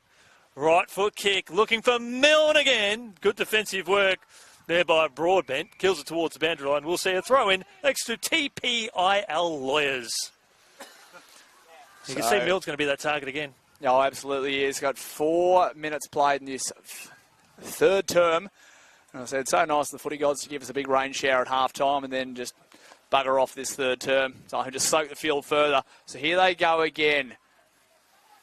And launches it. Quick around the grounds next hill. to... Quick around the grounds next to TPIL Lawyers. Noosa, 4-6-30 lead. Redland Victoria, 0.34-22. Aspley, 48. Lead Sherwood 26, Palm Beach Currumbin 43, lead Broadbeach 33, and Labrador 23, lead Maroochydore 22 as a shot on goal. The chaos sees a lovely finish by Josh James. Well, as we said, very deserved. And they've started this third term really well. Again, a couple of things didn't come off there straight away, but again, they're now pushing these numbers down. They're really trying to hold that footy inside, and you create chances that way. Well, they have done really well to the left of screen, but they could have had that endeavour in the second term. They did. They were able to kick a couple of goals, but they've started well, Nick Davis. It's been exactly what you've been asking of this team. Well, here's the opportunity here. As we said, Surfers, look, stranger things have happened. 56 points at the moment. But, no, they could be excused for taking their foot off the pedal. You really wouldn't want to, but that could happen. So this is where opportunity presents itself. It's a bit of chaos. The umpire just gives a warning there, looks like, for 666. Actually, as the water boy gets out of the square. So we'll go against Mount Gravatt there. So pencil that one down. So ball goes up the middle. Good tap down. He wants his spot on the side, I will say that, Charlie Martin. And then wrapped up was Hugh Greenwood. The embarrassment of riches if he continues that good form and Zach Smith comes back into the team. Yeah, we call that a nice problem. So over the top now. Here goes Axel Moore. Oh, here we go. They're out now. Fraser, the captain. And it's a push. Looks like are we going downfield? Yes, we are. So the lucky recipient. Well, it looks like it's going to be Lawrence King. Now, this is what I love. A true forward knows that if there's a downfield free kick, you just find your way as close to the footy as humanly possible. Well, he's kicked 4 goals for this game. 2 in the first, 2 in the first, 2 in the second. And he'll be opening up the dream state. He kicked a beautiful goal in the forward pocket. The other opposite to where he is at the moment. So odds are he's going to kick this one. Well, the wind's died down for him. Perfect opportunity. Lawrence King for the boundary. He's got a nice action, but just kicks it across the face at that time. So the D's 12-4, now 12-5, 77. Like Mount Gravatt 3-2-20. They need some options here, the Vultures. They're going to escape. They will do so here. I've got a quick around the grounds, which will be interest for Queensland footy. A booming kick out towards the commentary wing. Comes out of bounds. And our main man, Kane Browning, who was on the call in the VFL today, Nick Davis. He may not be in company today, but he's been involved in the calling of a draw. Southport and Port Melbourne could not be split. Just down the road from here, stuck at 72 apiece on the full-time siren. That is going to change the dynamic of the VFL competition, that's for sure. As a gang tackle on Luxton. We'll see a stoppage. 57 points the margin. Martin up against Angus. Martin comes off his head. Attempted soccer off the ground. Trying to draw the free kick there was Joey Kennedy out to Luxton. Luxton comes off the hands there of Clare. Back to Angus. Taps towards the boundary line. Belted forward there by Gordon. Caro now with a left foot kick. Hits the target perfectly. They've got Milne inside the forward 50. Which way is it going to bounce? Some strong defensive work required here from Ireland. Milne hot on his hammer. And they'll bottle it in, the Vultures, and we'll see a stoppage. Oh, I feel for Milne there, just not the kick that he was hoping for. He had the overlap, he had the run there, but great chase down by Surfers, just not letting anything through. As I said, relentless in defence this afternoon. So we're going to have ball up, forward pocket. Tap comes back. He's fighting for it at ground level. Joshua James has been industrious in defence. Just another score update in the VFL. The Brisbane Lions victorious over North Melbourne, 13-14-92 to 9-11-65. So it's been a great day already for Queensland teams across the QAFL and the VFL. All right, ball back in. Wide of the throw in. Cam Ellis-Yeoman shovels a hand pass out. They've got the numbers on the outside. It's Luxton. And Big Mark comes to try. Yeah, and fair enough, paid there to Ty Angus. Clunked it for long enough. Cody Harrison thought he wanted the hand pass there. Dangerous kick. Had to take it though. Pressure comes from Matt Doran, the vice captain. He's all over him. He wraps him up. And manages to arrest play. Now there's a little bit of chat there. A little bit of chirp. And that hurts you as a coach. Because the D's are just ready to explode off half-back. Doran's got the footy. Looks back to Cam Ellis-Yeoman as they edge their way up the ground. He's got a man on the wing if he wants him. But again, corridor, surgical, goes short. Do they have numbers at the drop? And there he was just waiting for it. There was Oscar Wood. Gets the hands over the top. Now to Luxton. Luxton looking long. And I love it when a plan comes together. But that's what happens when discipline hurts you as a team. Frustrations can boil over. That was clever work there by Oscar Wood, just peeling off on the wing. He knew that time was going to come. Just a quick hack kick towards the boundary line from the Vultures, and Oscar Wood involved in setting up this shot on goal. Yeah, he knew he didn't need to go into the contest there. Sam Jewell now gets underneath it. Perfection. And he likes it too, does Sam Jewell. He's got another. So do the D's. And unfortunately, that probably would have to be the most frustrating piece of play for the Vultures all day because they've worked so hard for the first half of this term. But that's just what happens when frustration and ill discipline just starts to seep through. And a team like Surfers Paradise, well, they'll be proud that they can punish you on the turnover like that. A few interchanges now come for Surfers Paradise. They are 13-5-83. The Vultures 3-2-20. 11-11 gone in this third term, Andy. Well, that's exactly what you'd in a way, I could see that as a positive for Mount Gravatt to go, well, look, good teams are going to punish you for those sorts of mistakes. And so it's simple. You can take those little 1% out of your game and become better for it. So early in the season, you know you can do it. 63 points the margin. Ty Angus. And it's Wood doing the ruck work now. Here comes King. Picks it up on the half volley. Just shakes off his man. Runs to the right. Oh, can he escape a second time? No, he can't. Yeah, he's got a little bit ahead of himself, but I like the way he takes the contest on. Katie Harrington involved in the thick of the action there. Yeah, I like to see it.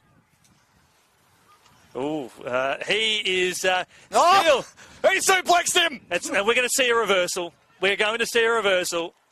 That is, well, I think everyone can have their rightful opinion on that one, and they'd be right on the money.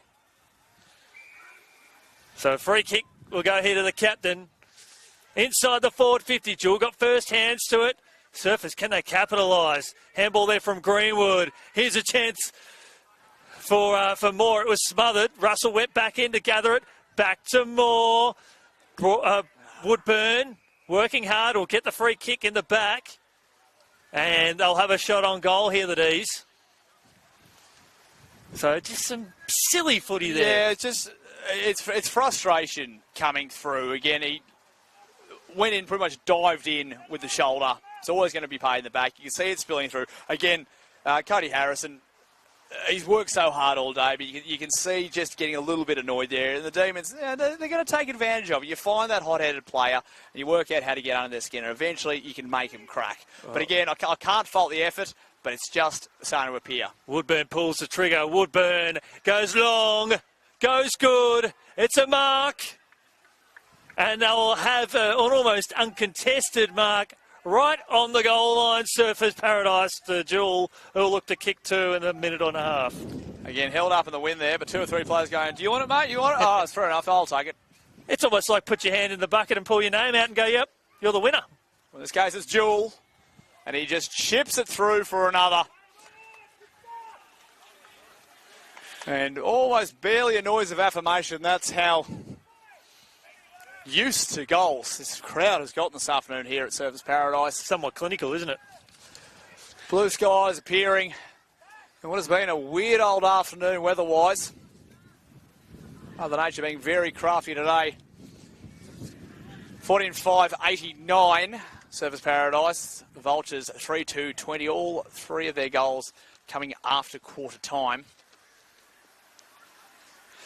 And the staggering thing is for the D's that they have kicked 12-2 from set shots today.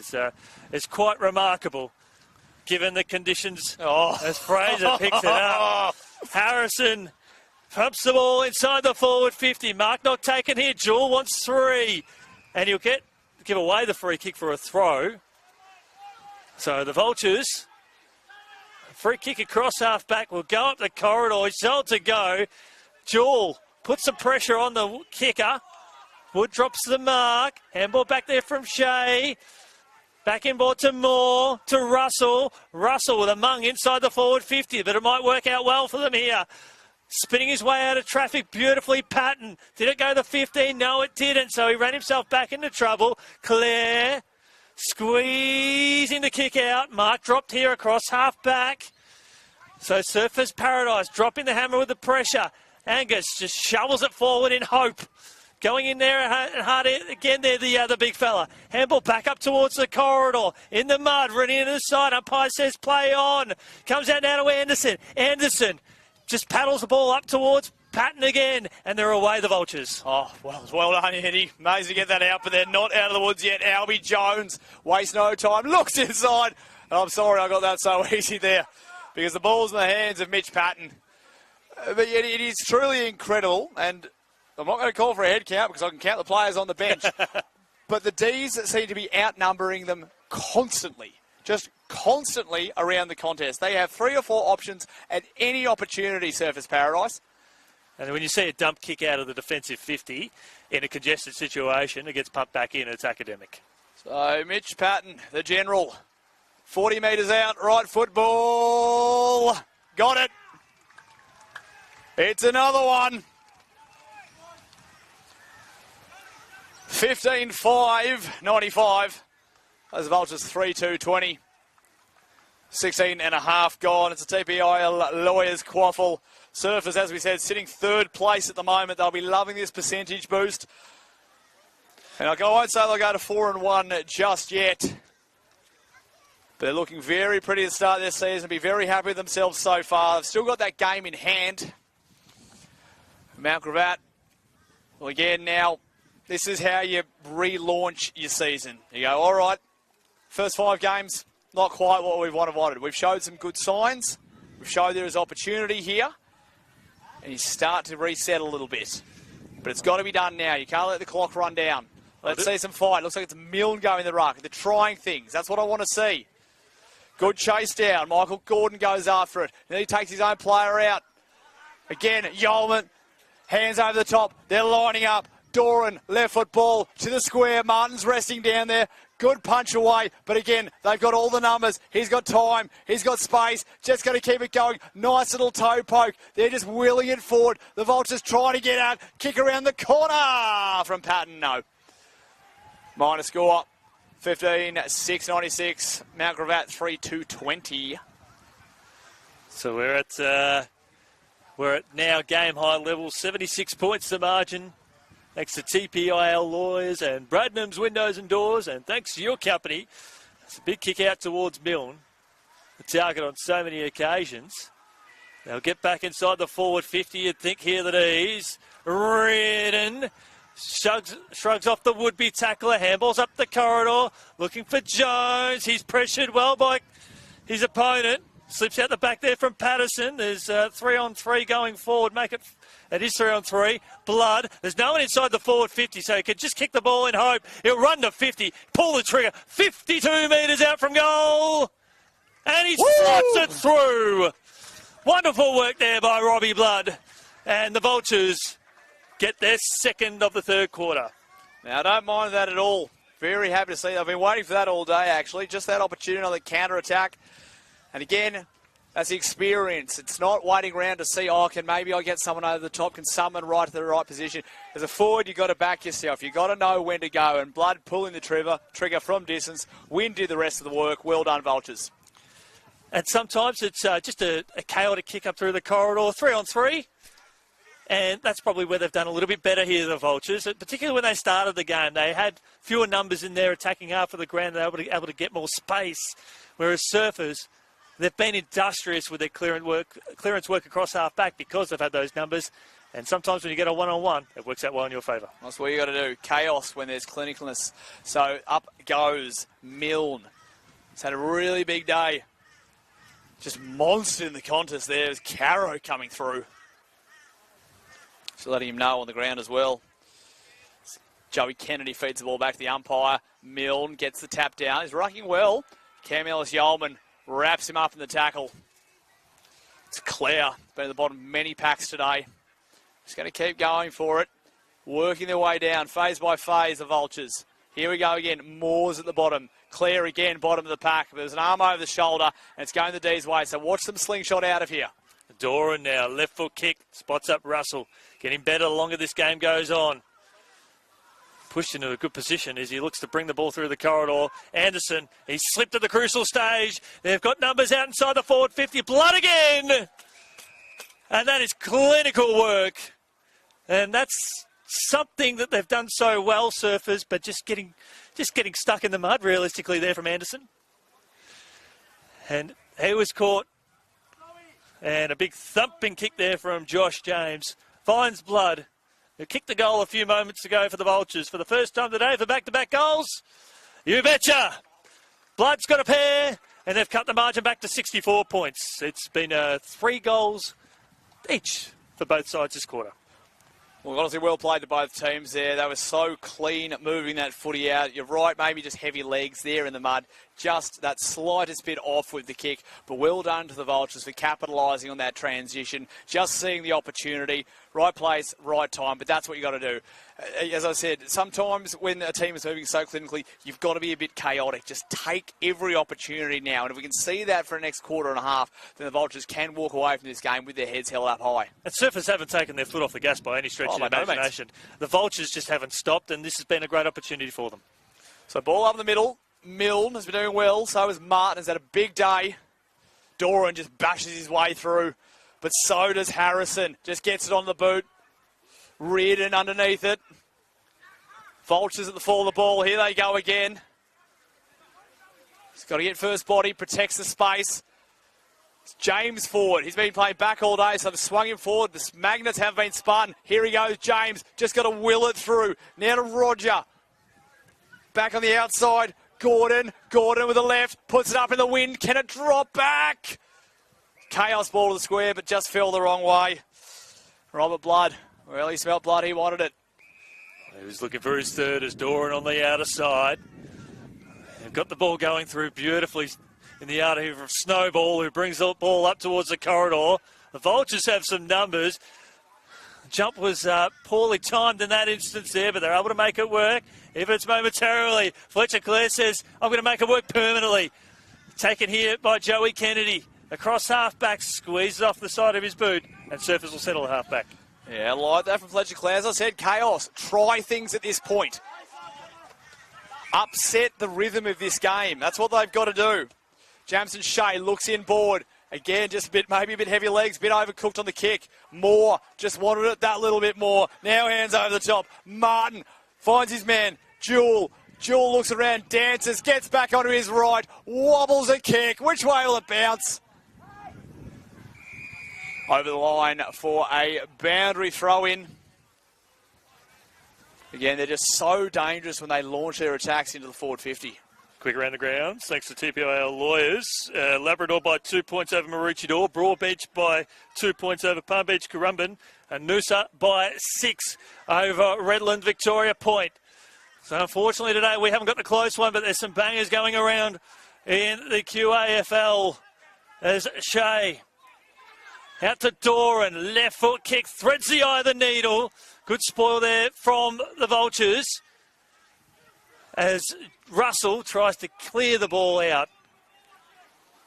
Aspley by 19 over Sherwood. And, of course, we've got Cooperoo Morningside happening later tonight. So direct at targeting that hot spot. Doran again could have blazed. Chose to do the team thing. So now the Vultures got to work it out of the contest. Fought hard there, did Sutton. Wrapped up in a gang tackle. We're prepared to take the game on. 6-goal quarter so far. The first 2 quarters went for 29 minutes each. Law of averages suggests. So up we go again. Milne gets the tap away. Stolen out of there by Brady Rails. Well done. Chaos bounce over the top. Demons get the numbers back. Just shrugs his man off. He's going to pop it over the top here to Reardon, who's going to win a 2-on-1. But he's always in the right spot, Reardon. Doesn't have the option to run past he wants. Lead maybe burned there, but the next one comes through, and good mark. Strong mark taken there by Corboy. Held front position too. Corboy called to play on. Drops short. Doran tries to take it off his bootstraps. Hands over the top. Back to Shea. Shea inboard. Demons everywhere at the fall of the ball. Russell, hands over the top. Cam Ellis-Yeoman. There's a hold. It's going the way of Russell. No, okay. The big fella's got it. Now, he'll do the team thing here. Surely he'll do the team thing. Top of the square. But every right to have a shot right now. Come on, give us what we want to see. Cam Ellis-Yeoman, press tight against the boundary. In front of the sheds. There'll be a big noise of affirmation, but he does the team thing disappointingly. So top of the square. Hands over the top. Dumped hard there was Lawrence King. It was a fair tackle. Come on, Cam, what are you doing? And it's going to be a free kick to the Vultures out of all that. And that will go to Aussie Brent for a leg. So Brent for the Vultures. Out towards half-back. Doran.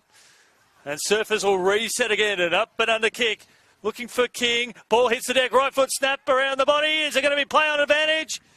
And goal. So the D's have got another one. A beautiful snap. And was that from Patton? Yes, it was. And they've got another one. That is his third for the game, second for the quarter. Taken to 7 goals for season 2025. Mitch Patton. These are the kind of days where you just want to, as a forward pocket, you want to kick, pop up, kick free, take the most of these opportunities. We can really start to see the hallmarks in a game like this of the Surfers Paradise game plan. Again, always targeting that spot there. Always want that hot spot, launching, not blazing away.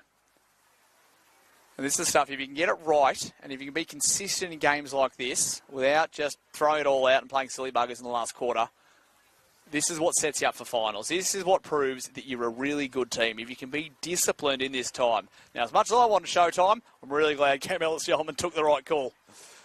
So here they go, the Vultures. What can they muster here? Kicks over the top, finds Conway. Conway just runs over the top of it, but Woodburn wanted it more. Cam Ellis-Yeoman went for the over-the-top hand pass, but it just went straight up in the air. But Moore almost anticipated it. Back to Woodburn. Looks for Reardon.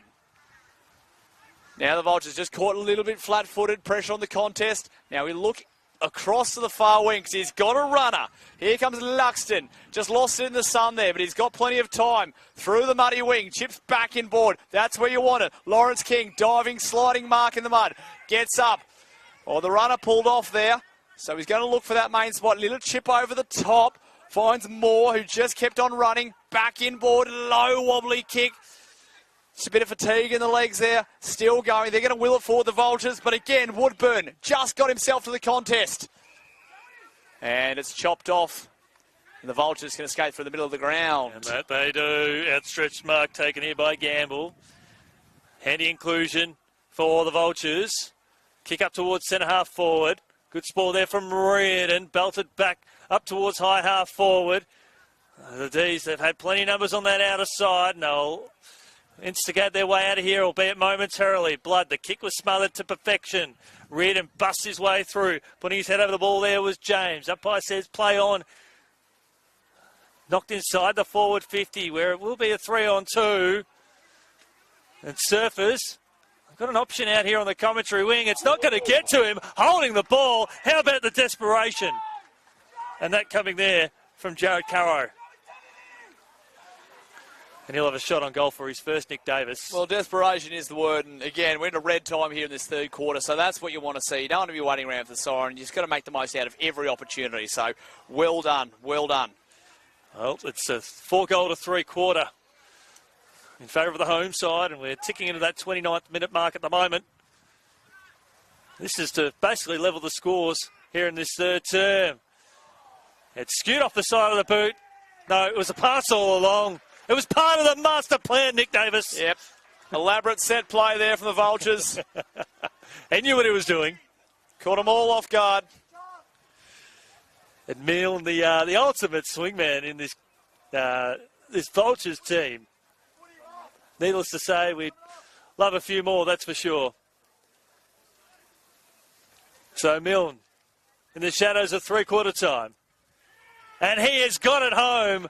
And that's a 4-goal quarter for the Vultures. They've cut the margin back to 64 points. It was 63 at halftime. Really good from Milne. As we said, we've seen all parts of the spectrum today from him. I know it would have been frustrating many times, but that's what you want to see. At times he's moved into the ruck in his third term, and sometimes when just not having the day you want as a forward, mate, go into the middle, throw yourself around, put yourself around the footy, and actually get a proper feel for it. And he deserves it. He deserves everything he gets today, Milne. As we said, he's a beautiful player. He's just the ball's an extension of him when he's in control of it. I can understand the frustration, so well done to him. And you asked for them to be accountable. You asked for them to step up, just give something. And that's what they've shown here in this third term. They have gone for goal, and it's been a good third term. So up goes Wood, trying his hand in the ruck as well. Great prospect for the Demons. Cam Ellis-Yeoman just bodies around. You feel the fatigue will be in the legs without a doubt, but trying conditions, the warmth of the mud makes it tough. They've got numbers on the outside. Gamble, right footer, cops a bit of treatment afterwards, looking the blood direction, over the top, roved deliciously there by Cody Harrison. Who hasn't got much clean jumper left. He's been everywhere today, minus score. The D's 16-6, 102. Vultures 6-3-39. As Andy just said, it's been even this term, so really hard footy now. Well, it's 4-2 apiece. And after a 76-point margin during this quarter, it's been cut back. Running it full-chested was Sutton, who tried to draw the 50. He's got to get going quickly. But he won't have that opportunity. Hard shot. And you can hear the Vultures supporters demanding a 50-metre penalty, but it's 63 points the margin at three-quarter time, Nick Davis. Yeah, as we said, great quarter from the Vultures there. Like, again, Service Paradise, they can kind of put the cue back in the rack, but they've taken every opportunity that was ahead of them, and that's exactly what you want to see as a coach. It's three-quarter time here. Thanks to TPIL Lawyers. We'll catch you on the other side of this break.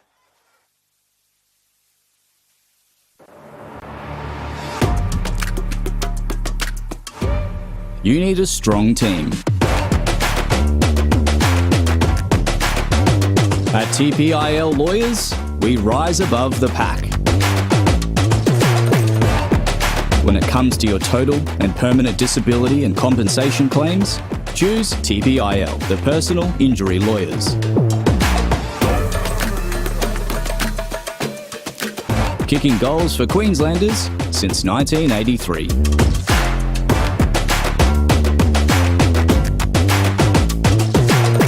TPIL Lawyers, proud partner of AFL Queensland.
Good afternoon and welcome back here to Surfers Paradise. My name's Chris Yendiene, joined by the great man Nick Davis, and we've got AJ on camera.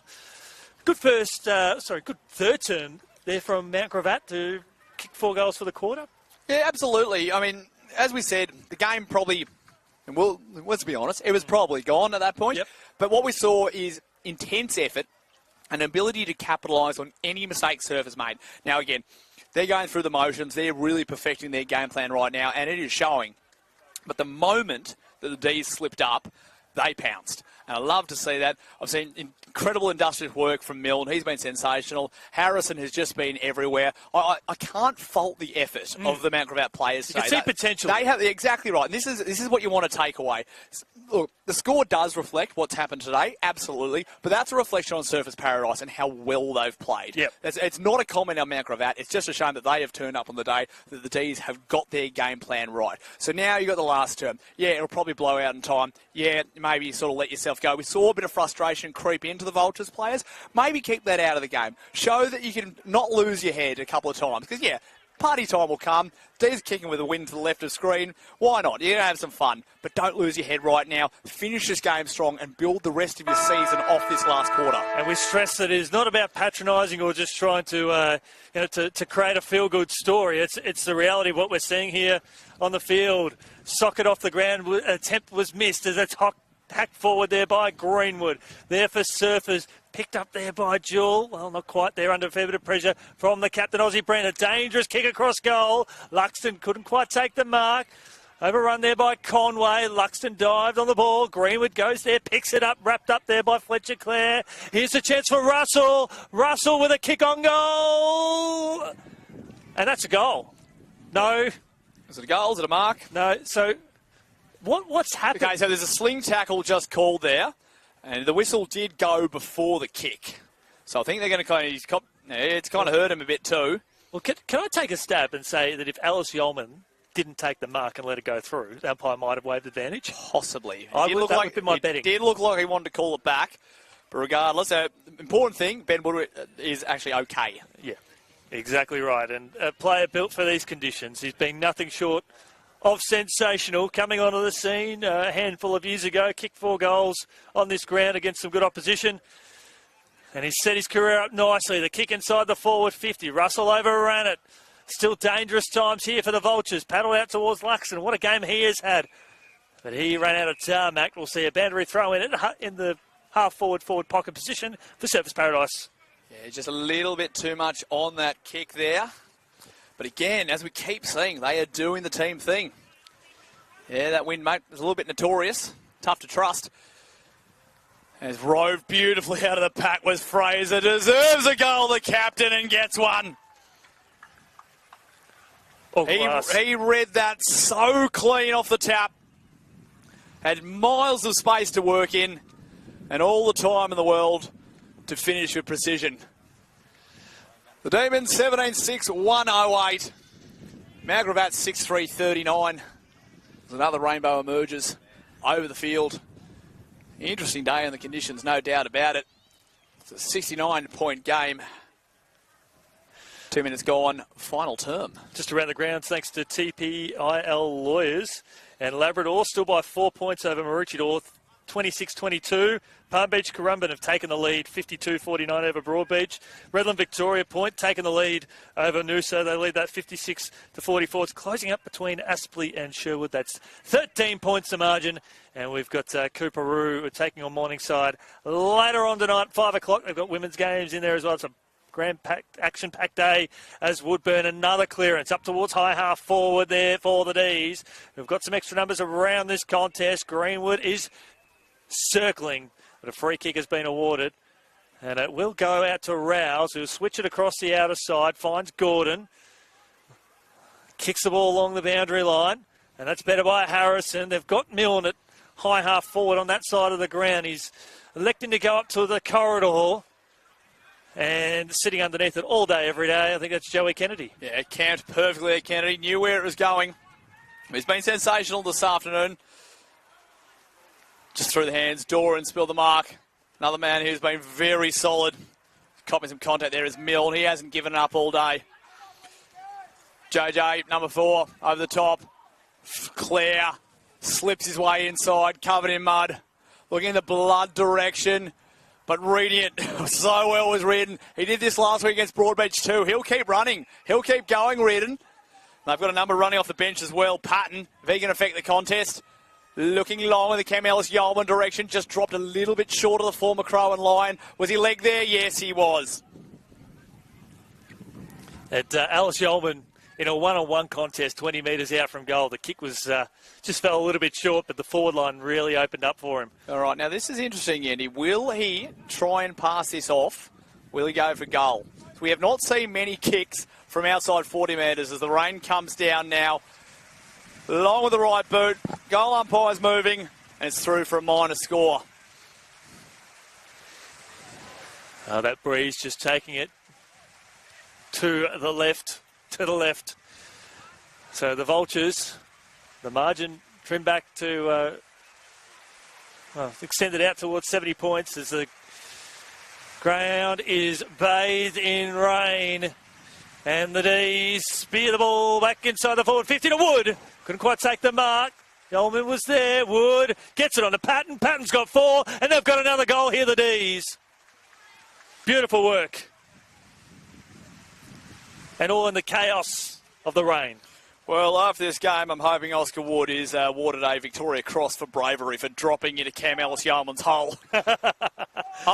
Unbelievable from the young fella, but shows he's got some confidence about him. You'd hate to be sitting at the foot there. And we're back out to a equal game high lead, 76 points. But how have you assessed Oscar Wood's game today, the young star from the Gold Coast Academy? Well, really good, as you said. What I've watched and enjoyed about him is the way that he leads, that he's prepared to change directions really hard and sharp, just because he doesn't get the first clean run, because he's got that ability and that agility to move around. It's really causing problems for defences. He's taking himself into the ruck, which has been really good, because, look, he's going to get bodied out in that really high-marking contest. So there's a lot of promise here, and, I mean, service can only hold him for as long as possible. As the ball goes up again, industrious, hard, bustling work there from Harrison. He just wants that footy at the bottom of the pack, gets it going forward. Can they tug a mark out in front? No. D's players everywhere, just a little bit of a miscommunication, but working his way out of there as Hamish Anderson just boots it down long. Again, 4 players at the fall of the ball for the Demons. I don't know how they're managing to do it, but their running is just so efficient.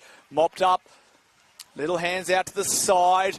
Tries to go the kick out of the air. You just got to try this sort of thing at this time of the game in these sort of conditions. Ducks inside his man, drops the shoulder. Hamish Anderson now up the Cam Ellis-Yeoman direction. Takes 2 players down with him. They've got the run over the top. They've got another man there. He's all on his own, Mitch Patton. Takes a bounce, runs in, closing in, and he's missed. Utilised all. It just probably took that one step too far, perhaps. Upset the rhythm. 1-1-6. Vultures 6-3-39. 7 minutes gone. Final term, Eddie. Oh, game high margin, 77 points. They'll bring the ball out towards the commentary wing, out to Gamble. Has the teammate further down the line, including Milne. But the D's are +2 around this contest. They get first hands on the ball. We'll see a boundary throw in through the interchange gates here for the Vultures. It's probably a win for them in a 2-on-4. As Reardon comes off for a spell. Luxton circling. Martin been outstanding today. A lot of winners. Greenwood barking traffic, barking instructions. Comes out now towards Patterson. Here's Greenwood. Look away handball out to Martin, to Woodburn. Taken down. And that will go back to whence it came. And Patterson and co. That's just a little bit over-aggressive, and Harrison's in there as well, Nick Davis.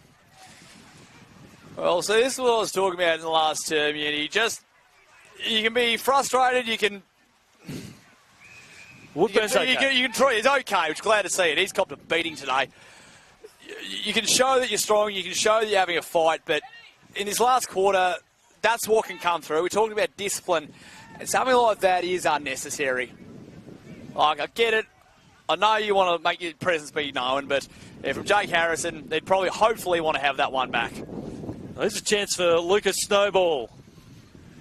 Just right to left. He'll have to hang it out to the right a lot as that wind is really picking up. It's It's coming back and not enough.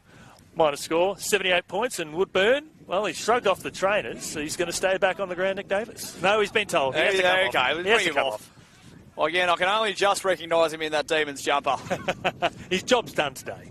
It was a shame, because I was just thinking to myself, God, with the game kind of sorted by now, this would just be the most fun. If you're a Demons player out there, it's muddy, it's wet, let's just enjoy this. You're probably not going to get hurt, then bang. Well, he's dragged by the captain. The captain told him to come off so he can get back on the ground. Yeah, sometimes play veteran status. So a long ball here from Anderson to the top of the square. Big fly over the top. Wood decides I'm going to go up too. And he was nearly the one that clunked it. We're just talking about him, the young man.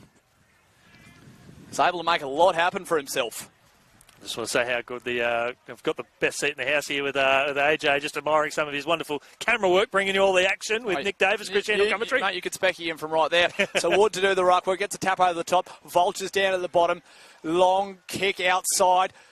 As Anderson gets a fist across, they're lining up here. They've been so good shelling it around the outside. Fraser now again to the hot spot. Wood, little flat foot in front of the pack. Where will it drop? Hands out, well done. It's that man trying to make up for a bit for himself, Jake Harrison. Kicks it to the halfback flank.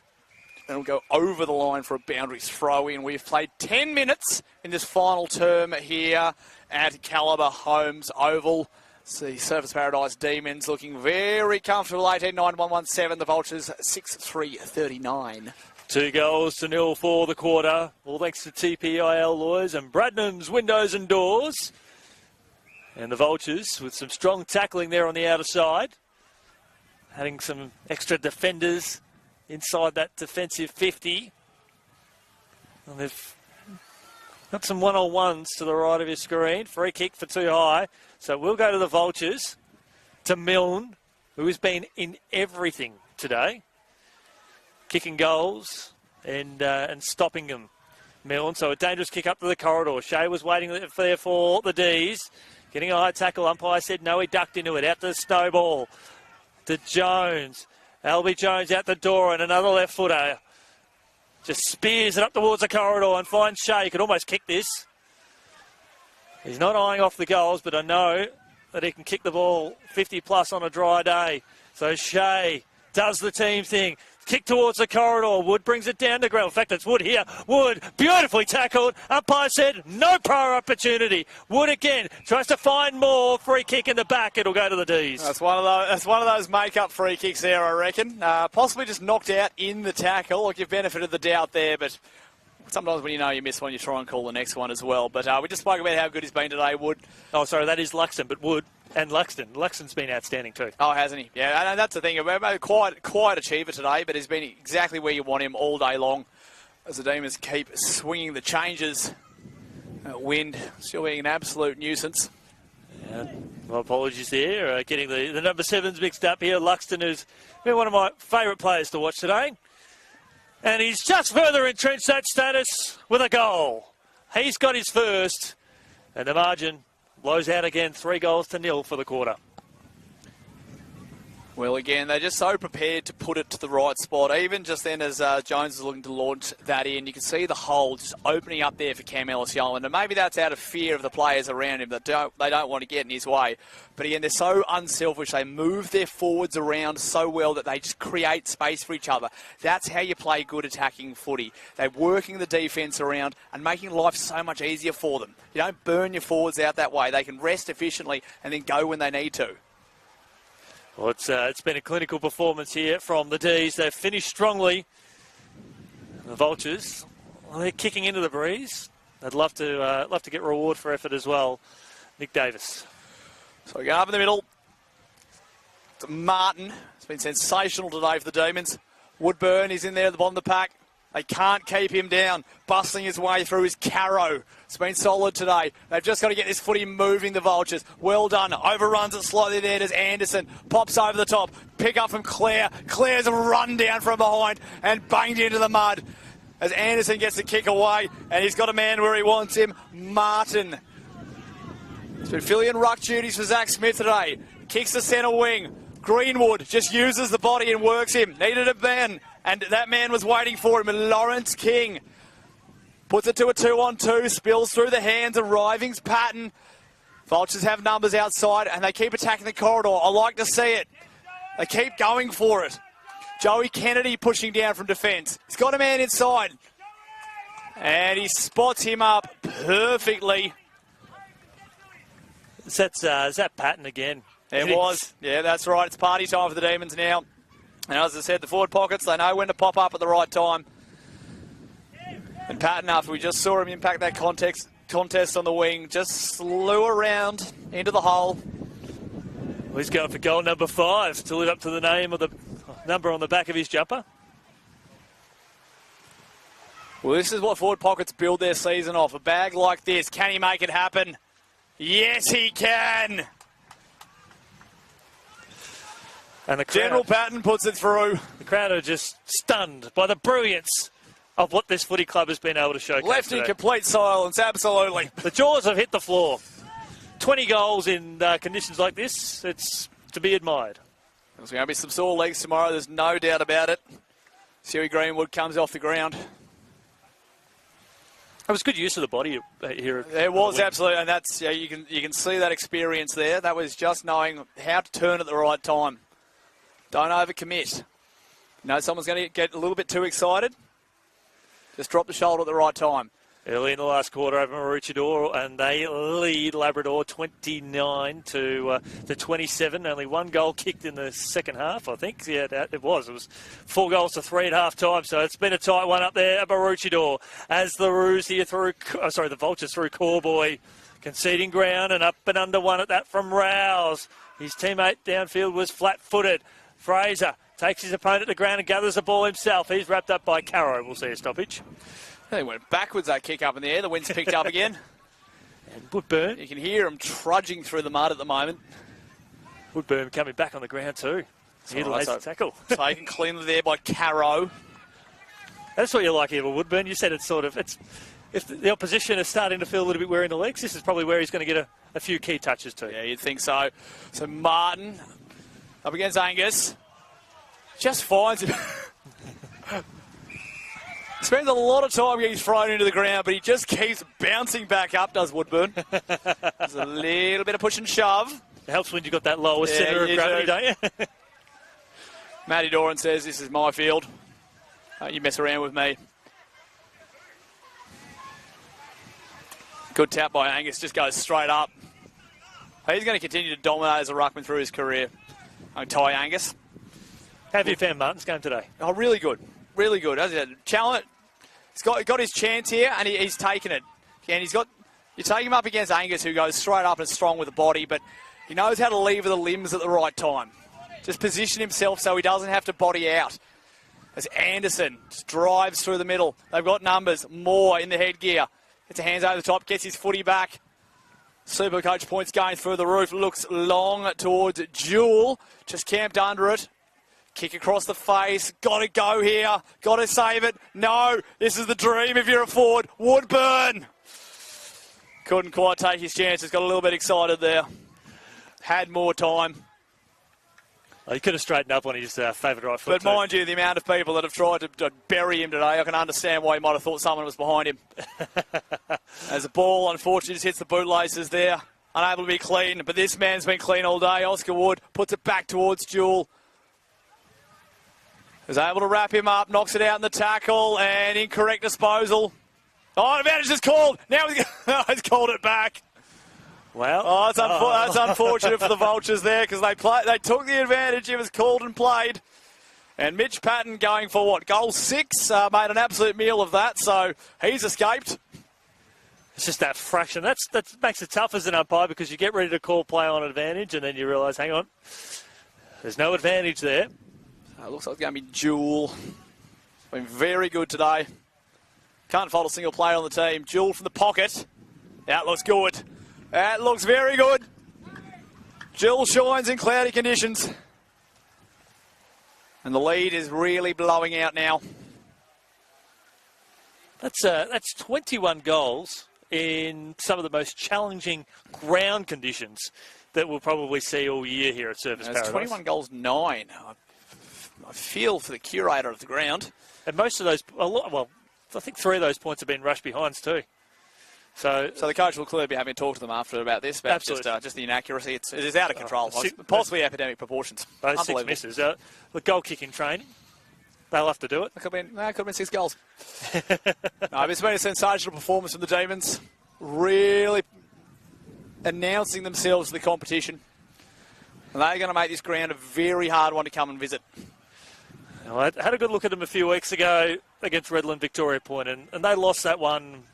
If that game had gone on an extra 60 seconds or maybe 30 seconds, they probably would have won the D. So they are definitely big challenges in season 2025 of the TPIL Lawyers competition here in the QAFL, especially with all the top teams being challenged so far already today.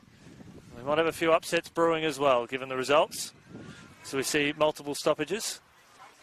I wouldn't be surprised to see if Sherwood run over the top of Aspley in that last quarter. It was tight at three-quarter time. Hack forward. There by the Ds. Russell sockers forward again. Nice work done on the outer side there by the Vultures. Almost scooped down. And Woodburn at the bottom of the pack. We'll see another stoppage 35 metres out from goal, thanks to Bradnam's Windows and Doors. Big shout out to Luke and Ash and all the Bradnam family.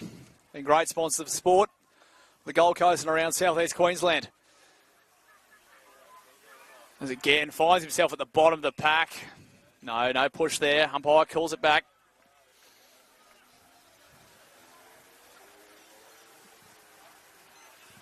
Ball goes up again. Again, Wood doing the ruck work. His way out now. Onto the wing. Milne fighting hard amongst 2 Demons. But he's wrapped up in a tackle there. That's not going anywhere.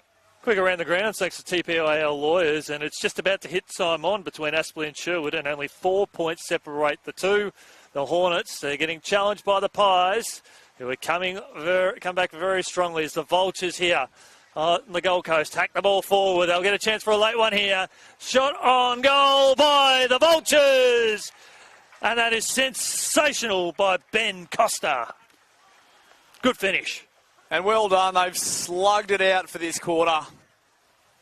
Worked incredibly hard. And as we said, you take your opportunities when they present themselves. And deserved a goal for effort. And that's how they've got some of these goals. Blood kicked the long-range goal. And sometimes that's the best way to do it when you've only got a handful of numbers in the attacking side of the ground. That's where they've done their most damage. Gordon moves into the middle for the Vultures. As we reach time on his final term.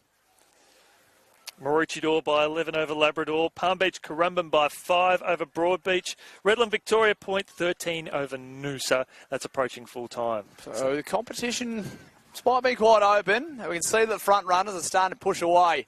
Milne off the bench and back into the ruck. Hands came out from Woodburn. It's been sensational this afternoon. Now into a bit of space. Foot races on. One needs to block. Here he comes through. He makes it. He does well in the end there, Patton. Fighting hard, there's Albie Jones. He's got a chase now, here he comes. Gets a little chip over the top. Just got to want it more. Tracks back, digs the heels in, does Ireland. And he did that well. Did that really well, Ireland. Oh, he's danced himself into trouble here. Hands over the top. There goes Luxton. He's wrapped up in a strong tackle by Gamble. How's the endeavour by the Vultures? Yeah, they're not letting up, Andy. They're not letting up at all. You want to see them finish the game off, don't you? Yeah, they'll fight to the final siren.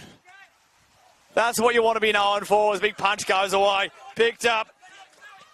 Snowball looks inboard. He's got Demons everywhere. Just need talk. Well done. And now Ireland calls a bit of calm.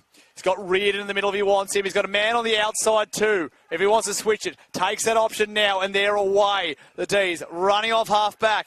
Boldly takes a bounce, does Leah Camchi. And that was a little bit too easy. Nicely taken. Like Conway over the top, kicks the 1-on-1. Reardon, yeah, just used the body a bit too much there. Now they've got no one home, the Vultures. Probably not the right option to kick across ground, but they need someone to come forward. Lee comes to the pocket. Fortunately, he got a hand to it. Reardon trying to win a free kick back now. Just works his way through the contest. How did he do that? Still going, Reardon. And that'll do him for now. 90 points the margin here at Surfers Paradise. Testing conditions, and to be able to, well, have 28 goals on a game like today with tough conditions on the ground, and in general, it's a very impressive display. Highly entertaining game of football as Moore circles back now by hand, out the door and back to Moore. Has a teammate or two on this commentary side of the ground. It's Snowball. Just love to see this kid finish the game strongly because he's got a lot of potential. Free kick. Got a hold. So that's going to go back. But it's going to go to the Vultures, isn't it? Does it? It's going the D's way. It's going to be Moore. So he was held off the ball, perhaps trying to make a shepherd. Both teams in no rush to get that footy back. Well, they should in a sense because the umpire's called time off, so the clock's no. So the clock stops anyway. It's cruel. It's just cruel. Dangerous kicking board. Reardon, was he held? Played for it, certainly did. Gets his body over the ball. He does that so well. He's got the footy back and just launches a high spiral ball. Milne's going to contest from the back, but drops perfectly there for Oscar Wood. There we go. Looks into the middle of the ground. Spots up Doran. Uses the body well. Got that chest up nice and high. Al Shellman long. Yeah, he's got him there if he wants him. The freight train gets moving, but he doesn't need to. Because a 50's coming. And now he can just wander his way down. He's got blokes in the pocket leading for him. He's not going to give this up. You're being marched to the goal square. You're not giving that footy away. That's another 50. That's another 50. So 2 50-metre penalties out of all that. Yep. We've just been rickrolled. We put on the... Aussie Brent will stand in the canal. Wait, can't do anything, Ashley. So Doran puts it through. You hate those moments sometimes, but should cap off a very enjoyable afternoon for the Demons. As Sam Jewell comes off the ground now. How many goals have Surfers kicked today, mate? Not too many, in my opinion. Oh. I had 20. Yeah, I've played it up for you, mate. They had 22 goals, 9. 1-4-1. The Vultures 7-3-45. Well, can they get it over to 100? Doesn't matter to them. Doesn't matter. They've played sensational football this afternoon. They've been unselfish. They've been disciplined. And they've been accountable to one another. Mate, you weren't buying what I was selling. No, I was not even picking that up. No. I was giving you something. Absolutely oblivious I was sometimes. giving you something marvellous and you stiffed me. Big time. As Luxton picks up the pill, gets it out now to Anderson. Kick across the outer side. Snowball had to come from behind, and it's Gamble that picks it up there for all the Vultures. Picked off nicely here by Moore. The Vultures trying to retain possession, and that they do. Holding the ball, play on now. So Fletcher Clare finds a teammate, has a teammate there in support if needed. Right foot, booming kick up towards the corridor. Albie Jones takes a mark. Was that touched? No, it wasn't. Well, no, the umpire has paid the mark, and Surfers are away. And again, still got numbers down his far side, and they might have another try. They might try and get this over 100 here. Takes a bounce in the only dry part of the ground. God, just dropped perfectly. He's knackered, kid. Oh, he is, isn't he? The little legs have been pumping. But there's still time to get it in for one more. Goes inboard. Spots up Jameson Shea, the vice-captain. Rolls around onto the right. Again, that little chip 45 has just cut their way through all afternoon. The lead comes out, and there he is. It's Patton. Rolls on that right with a win. Take it. Cam Ellis. Yulman. No. Vultures mop up. Corboy gets it away. But the D's are still fighting. They're going to keep pressing for another one. Just busts his way through, does Ferris. Been a little bit quiet this second half. Hands over the top. Doran gets it away. Gets it to Woodburn. Deserves a goal. And puts it through just to the left side of the post. Minor score. Thanks to TPIL lawyers. Redland Victoria point 9 up over Noosa. So that's the other close one in action, and Maroochydore hold a 5-point lead over Labrador. All the other games are, well, those winners are locked away. We've got the high scoring one, no doubt about it. Kick inside the forward 50 Still inside the field of play. Alice Yellman finds a teammate. Right foot check side. And misses to the near side. We had 29 goals here in this game. I reckon if you combine the goals of maybe 3 other games in the QAFL, that might reach the 29 goal mark. So we've been able to squeeze 3-1. They knew this was going to be match of the day. Absolutely. That's why they put us here. The people want entertainment, and they've absolutely got it today, Yenny. So we've just been told a couple of minutes to go. This kick goes to the top of the 50. D's swarming everywhere around the contest.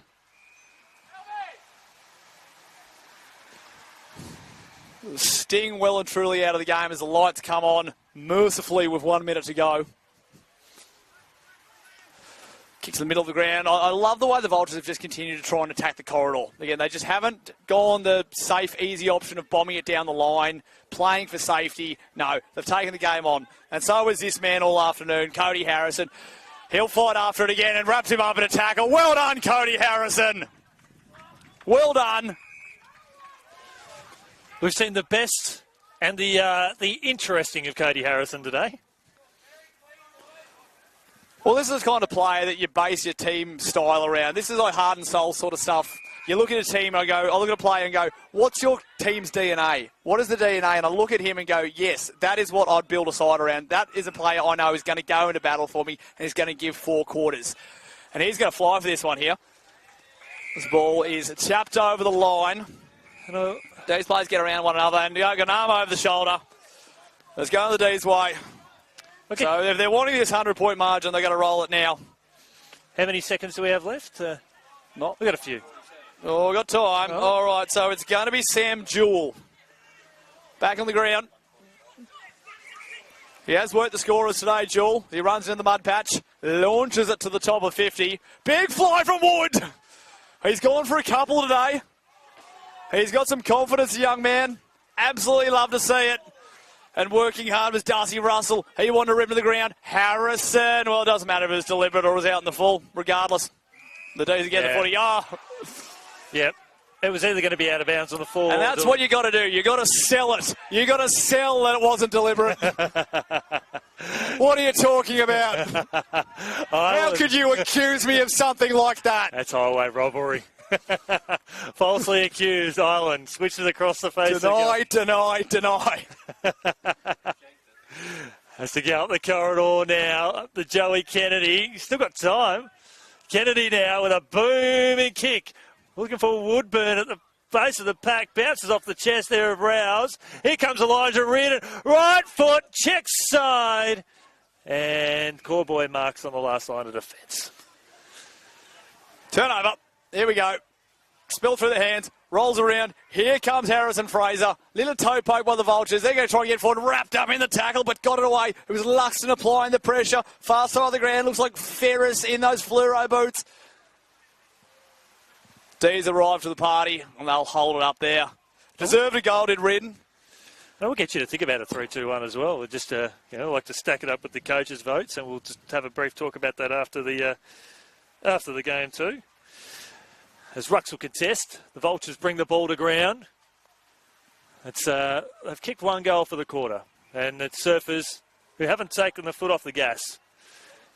They're in the final 10 seconds of this one. The players don't know it, but we do because we've got the privilege of being here where the experts are. There's a big booming kick there from Huey Greenwood towards Alice Shulman, but it's full time here. And an emphatic performance by Surfers Paradise, 98-point winners, Nick Davis. Yeah, a sensational day. Well done to Surfers Paradise. We spoke about it all day long. They have executed their game plan perfectly. And again, there was no ill discipline. There was no show time, no party time. Still plenty of entertainment. But that is what you build a season off. That is how you go forward and go, hey, when we execute it right, it looks very, very good. Now, the Vultures, again, they gave it all. A couple of moments of ill discipline, but that just comes from frustration. But they did not give up all afternoon. As we said, this score reflects a sensational performance from Surfers Paradise. It's not a reflection on Mount Gravatt. They toiled hard. Again, they continued to attack the corridor all afternoon. They know how they want to play football, and they believe in their style of game. Today, Surfers, far too good. Just far too good. My 3-2-1 today, mate, beautifully summed up. I've given 3 votes to Ben Woodburn just just simply remarkable. I've given 2 to Axel Moore. And for his work in the ruck today, stepping in for Zach Smith, I thought it was exceptional from Charlie Martin, and I probably would have.